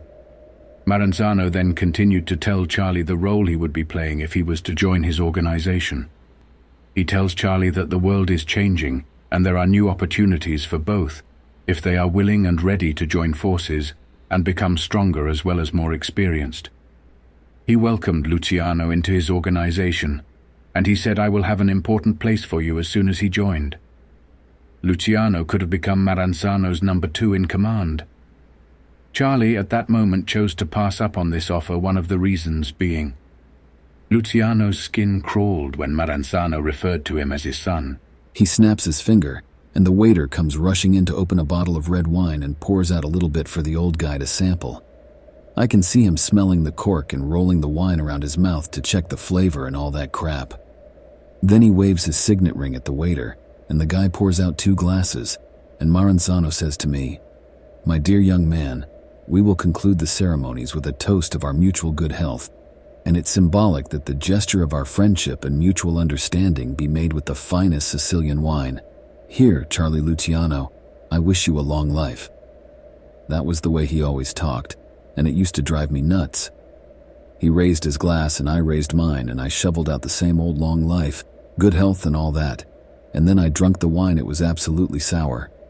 With all his culture and 5 languages, that was one dago you could give piss or vinegar to, and he would drink it as long as it was red and from Sicily. Luciano just had his first major sit-down with a major player in organized crime. Instead of buckling under the pressure, he took it in his stride and came out on top. He never sensed it at this moment. But this was a changing moment for Luciano. This was a big moment for Charlie, even though he didn't like the higher-ups in organized crime who had been established for decades. They started to take notice of him, his crew, and what he was up to. Eventually he knew they would try to take it if he didn't choose a side and kiss the ring. As he left, his excited driver Gino asked him what happened, and all Luciano had to say was, "Nothing much, he just don't like Jews." The next day I sent my driver Gino back to Minetta Street with a message, to thank Don Salvatore for his very nice offer, and just to say that this wasn't the right time, and we should sort of leave the door open. Along with the message, I sent a full dozen of quarts of the best 12-year-old King's Ransom Scotch. I knew that he would get it right away that I was saluting the health of the king. That goddamn case of scotch meant over $2,000 to me, but it was worth even more just to show that old prick he wasn't no better than me when it came to doing the right thing. By making a move like this, Charlie was not choosing a side, nor was he disrespecting the wannabe king. By sending him his best whiskey, it was a respectable decline to his offer. Charlie had now opened doors through his money, contacts, and influence. And it was just about this time that the well-known people on the right side of society was getting to know who I was and started to show me some respect. I loved it, and I wasn't going to give that up to go to Maranzano, because I was sure I could make it all the dough I ever wanted on my own. Charlie also felt he didn't need these old-timers with their old vision and blood feuds. The strongest mafia families around New York were made up of Sicilians, who had a strong hatred and mistrust of others. Even fellow Italians such as Napolitanos were barred. Maranzano always chose to promote people from his hometown of Castellammare del Golfo. Charlie wanted something new and fresh, and by his mid-20s, he was heavily connected to various outfits and in business with them. He was close friends with the Jewish community, with friends such as Lansky, Lercara, Rothstein, and Siegel, whom the old-timers in the Italian community despised, as well as the Irish community, who Charlie had become close with through Frank Costello and others. He was close to Calabrians as well, and Napolitanas like Genovese and Adonis. Charlie's choice was the right one, and as he became richer, he expanded his empire across the Hudson River into Catelli. Adonis started making private investments down the Sawdust Trail just beyond the Jersey Palisades. They supplied them with liquor. Their joints lined the roads in Fort Lee, just a ferryboat ride from 125th Street across the Hudson. Charlie and his men were making a ton of cash. However, Charlie never went near Brooklyn. He was still affected by the time he spent there as a kid. But not Brooklyn. Never Brooklyn for me personally. That was like a foreign country, and it was okay with me to let it stay there with my good friends Adonis and Scalise to keep me posted on what was going on. He now had strong allies and men he could depend on, such as Zwilman and Moretti, to implement the strength of the Bug and Mayer gang. He had Albert Anastasia, Dutch Schultz and Lepke as his guns. He was becoming a figure of note. His booze was the finest. He supplied the speakeasies in Manhattan, and it was drunk wherever polite society gathered. What made him happy was that his rich clients sought out his friendship. Luciano was becoming an increasingly familiar figure in all the right places, in the best night spots in Manhattan. Charlie was also now starting to climb the social ladder. He liked to play golf in places like Miami with Jimmy Blue Eyes. He was good at it. He went deep-sea fishing also with some of the members of the Chicago outfit such as Accardo and Paul Rica. These men didn't just sit around having meetings. Their meetings were also times of enjoyment and friendship. Charlie loved to meet new people and try new sports and try new activities, as well as expanding his book of contacts. It was at this moment in time Luciano also started to become particularly good friends with higher-ups on Wall Street. They were starting to infiltrate the world of finance. Slowly but surely, by the 1930s, these men would be the ones who would be bailing out the guys on Wall Street and using that money to then take over their industries. You must also take into consideration these men were still considered anonymous. Nobody knew that Luciano was now teaming up with Scalise, with Vito Genovese and Trafficante. All these types of men were now starting to come together. It was not for narcotics. It was just done for bootlegging. But later, when Luciano was deported, narcotics would then come into the fold. The mob would use that money to then take over other industries such as gambling, Hollywood, and entertainment. They would control America's entire industries as well. The mafia were the only ones who had enough cash to then bail out these industries. They became their very own bank. They became what we refer to today as a banking cartel, bailing out industries and putting money where it was needed, and then taking the rewards out of them. One of my big-shot customers was a guy in that Whitney family, the stockbrokers. He was a polo player, and he invited me out to his tremendous estate he had in Manhasset, Long Island, to watch him play polo and to supply the party he was giving afterwards. All of them society girls gathered and asked me how we hijacked shipments and how sometimes we would shoot it out with feds and stuff like that. They listened to me with their eyes wide open like I was some kind of movie star, like Douglas Fairbanks. I piled it on and they loved it. Charlie would now walk around with a dancer publicly. Joe A would help him with girls. Joe Adonis had a watchful eye for beautiful women, so he was put in command of the home of beautiful showgirls in New York's Copacabana. Charlie was now important in his world. He wore good clothes mixed with honest and dishonest people. He had picked up the lessons taught to him by Arnold Rothstein when it comes to manners. There was another side to him.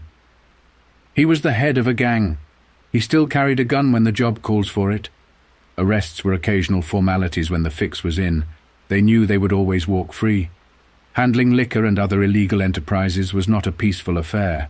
Charlie and his boys sat on top of it all.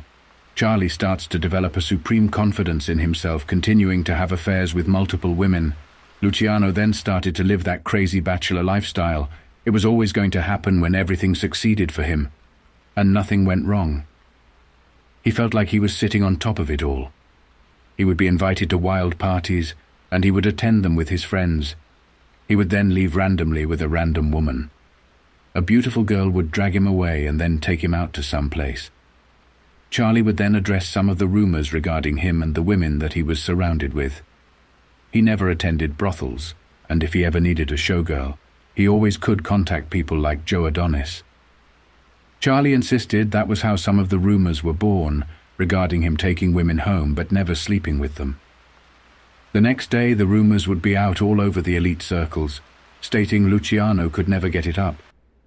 Charlie then had to be honest, and stated after he had been cleared by the doctor regarding his STD, he still suffered with some form of PTSD and could not actually go through with having sex with most of the women he met.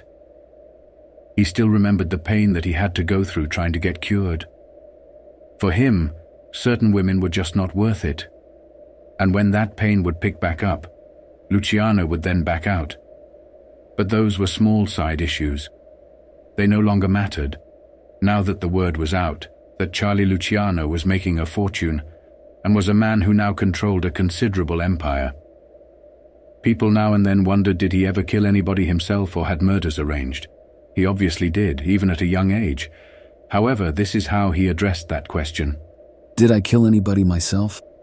That depends how you look at it. If it means did I ever pull the trigger and knock somebody off myself, then the answer is no. Nobody ever died from my gun. I managed to hurt a few people bad, but no murder. On the other hand, if you look at it from the strict letter of the law, where an accessory or a guy who gives the orders to make a hit is just as guilty as the guy who pulls the trigger, then I guess I'd done my fair share.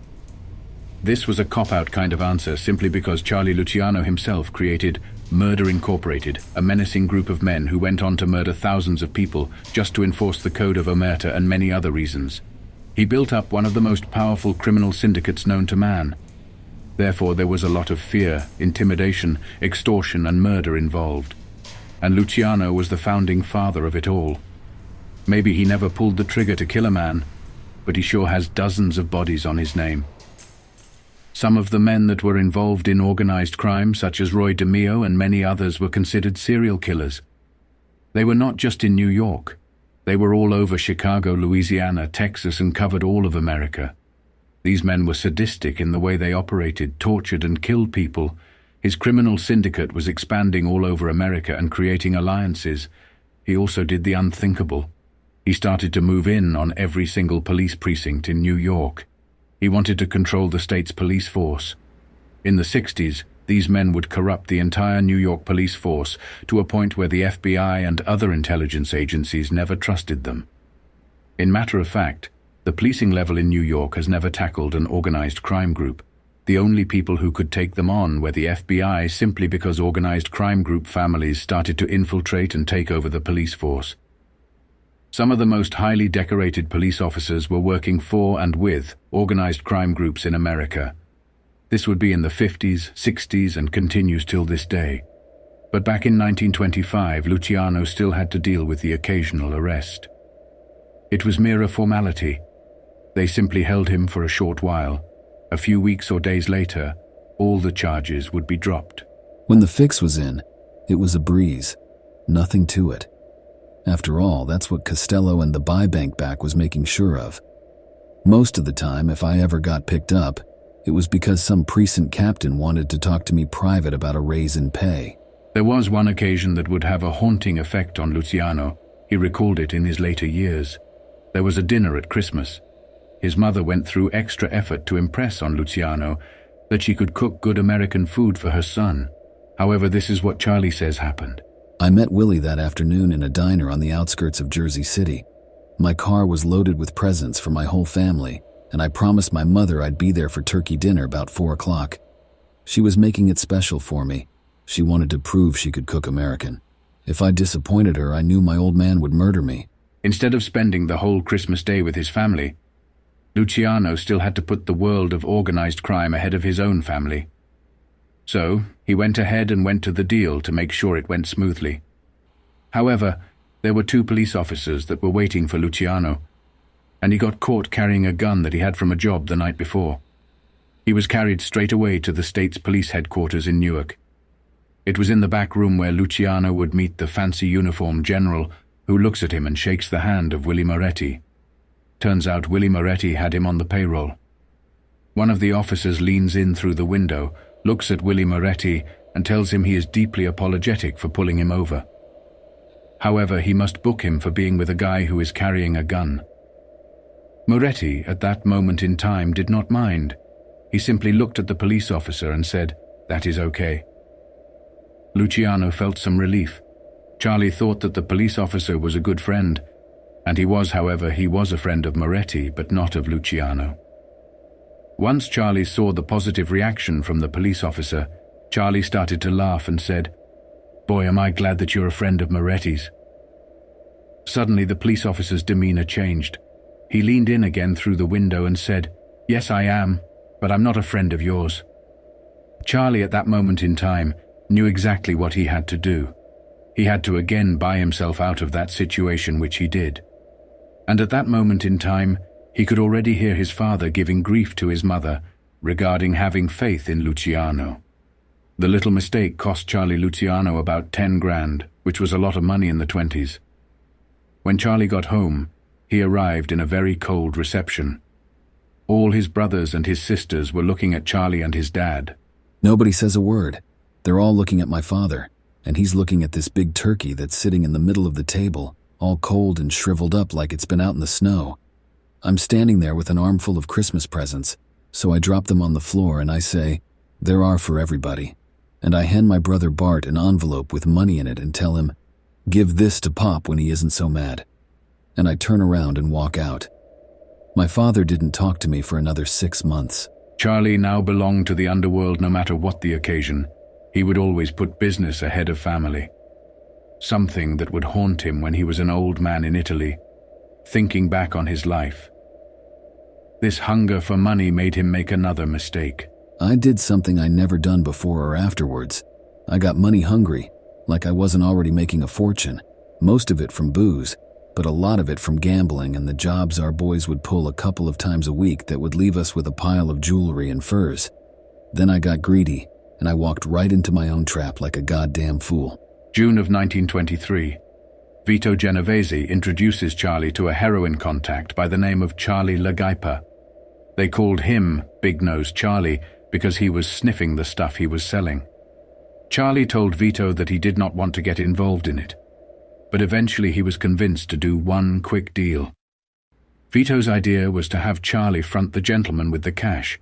It was about 20 grand. He would have a return of 100,000 on the streets. If Charlie put up the money, he would get cut in 60%. It seemed without any risk. The heroin was already packaged and just needed to be checked out. Charlie fell for the plan. He immediately realized how wrong Vito Genovese had been. It would cost Charlie dearly. On June 5, 1923, he was arrested on 14th Street with several packages of pure heroin in his pocket. Charlie would say with anger, Charlie said he must have been crazy, like a loose nut to take Vito up on his offer. Charlie could have sent any one of his 50 guys, but instead he chose to go to one of Joe Adonis' properties to cut the heroin himself. When he got caught, his contacts in the police department were useless. His contacts with Costello were useless also. Narcotics agents were not for sale. So, Charlie broke the code of omerta. With one junk conviction on my record, and with everybody knowing my puss, it looked like I was going up for a long stay in the federal pen. I tried everything. I offered them 3 bastards anything they could name, but they wouldn't even look at me. For the first time, I really had things going good, and now on my own, greed was going to chop my legs off. Accusations that Charlie Luciano was a narcotics trafficker came out of this arrest and the previous one. The year was 1923. People stated by the mid-20s Luciano was huge enough to organize bootlegging and the world of narcotics. Charlie was not involved in the narcotics trade ever again after this arrest. He would completely stay away from it, as well as the fact that when he handed over the bigger load, the bigger players in the world of narcotics would never trust him again. Narcotics traffickers, especially in those days, did not look kindly upon people who broke their code of omerta. They would simply kill you, especially the French Corsican mafia. Luciano will later describe them as cannibals. So if Luciano was involved in narcotics trafficking, his men or the people who he was trafficking with would have expected him to do the sentence. They would have expected Luciano to shut up.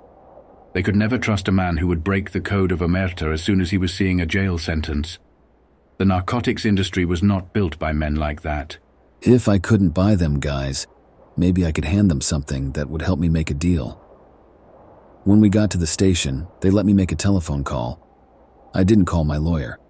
I called my brother Bart, and I talked to him in Sicilian.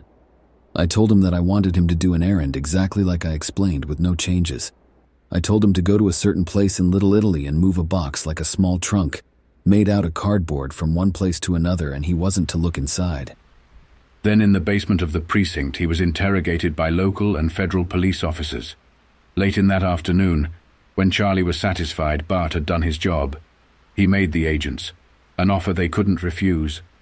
Charlie was not going to offer any names.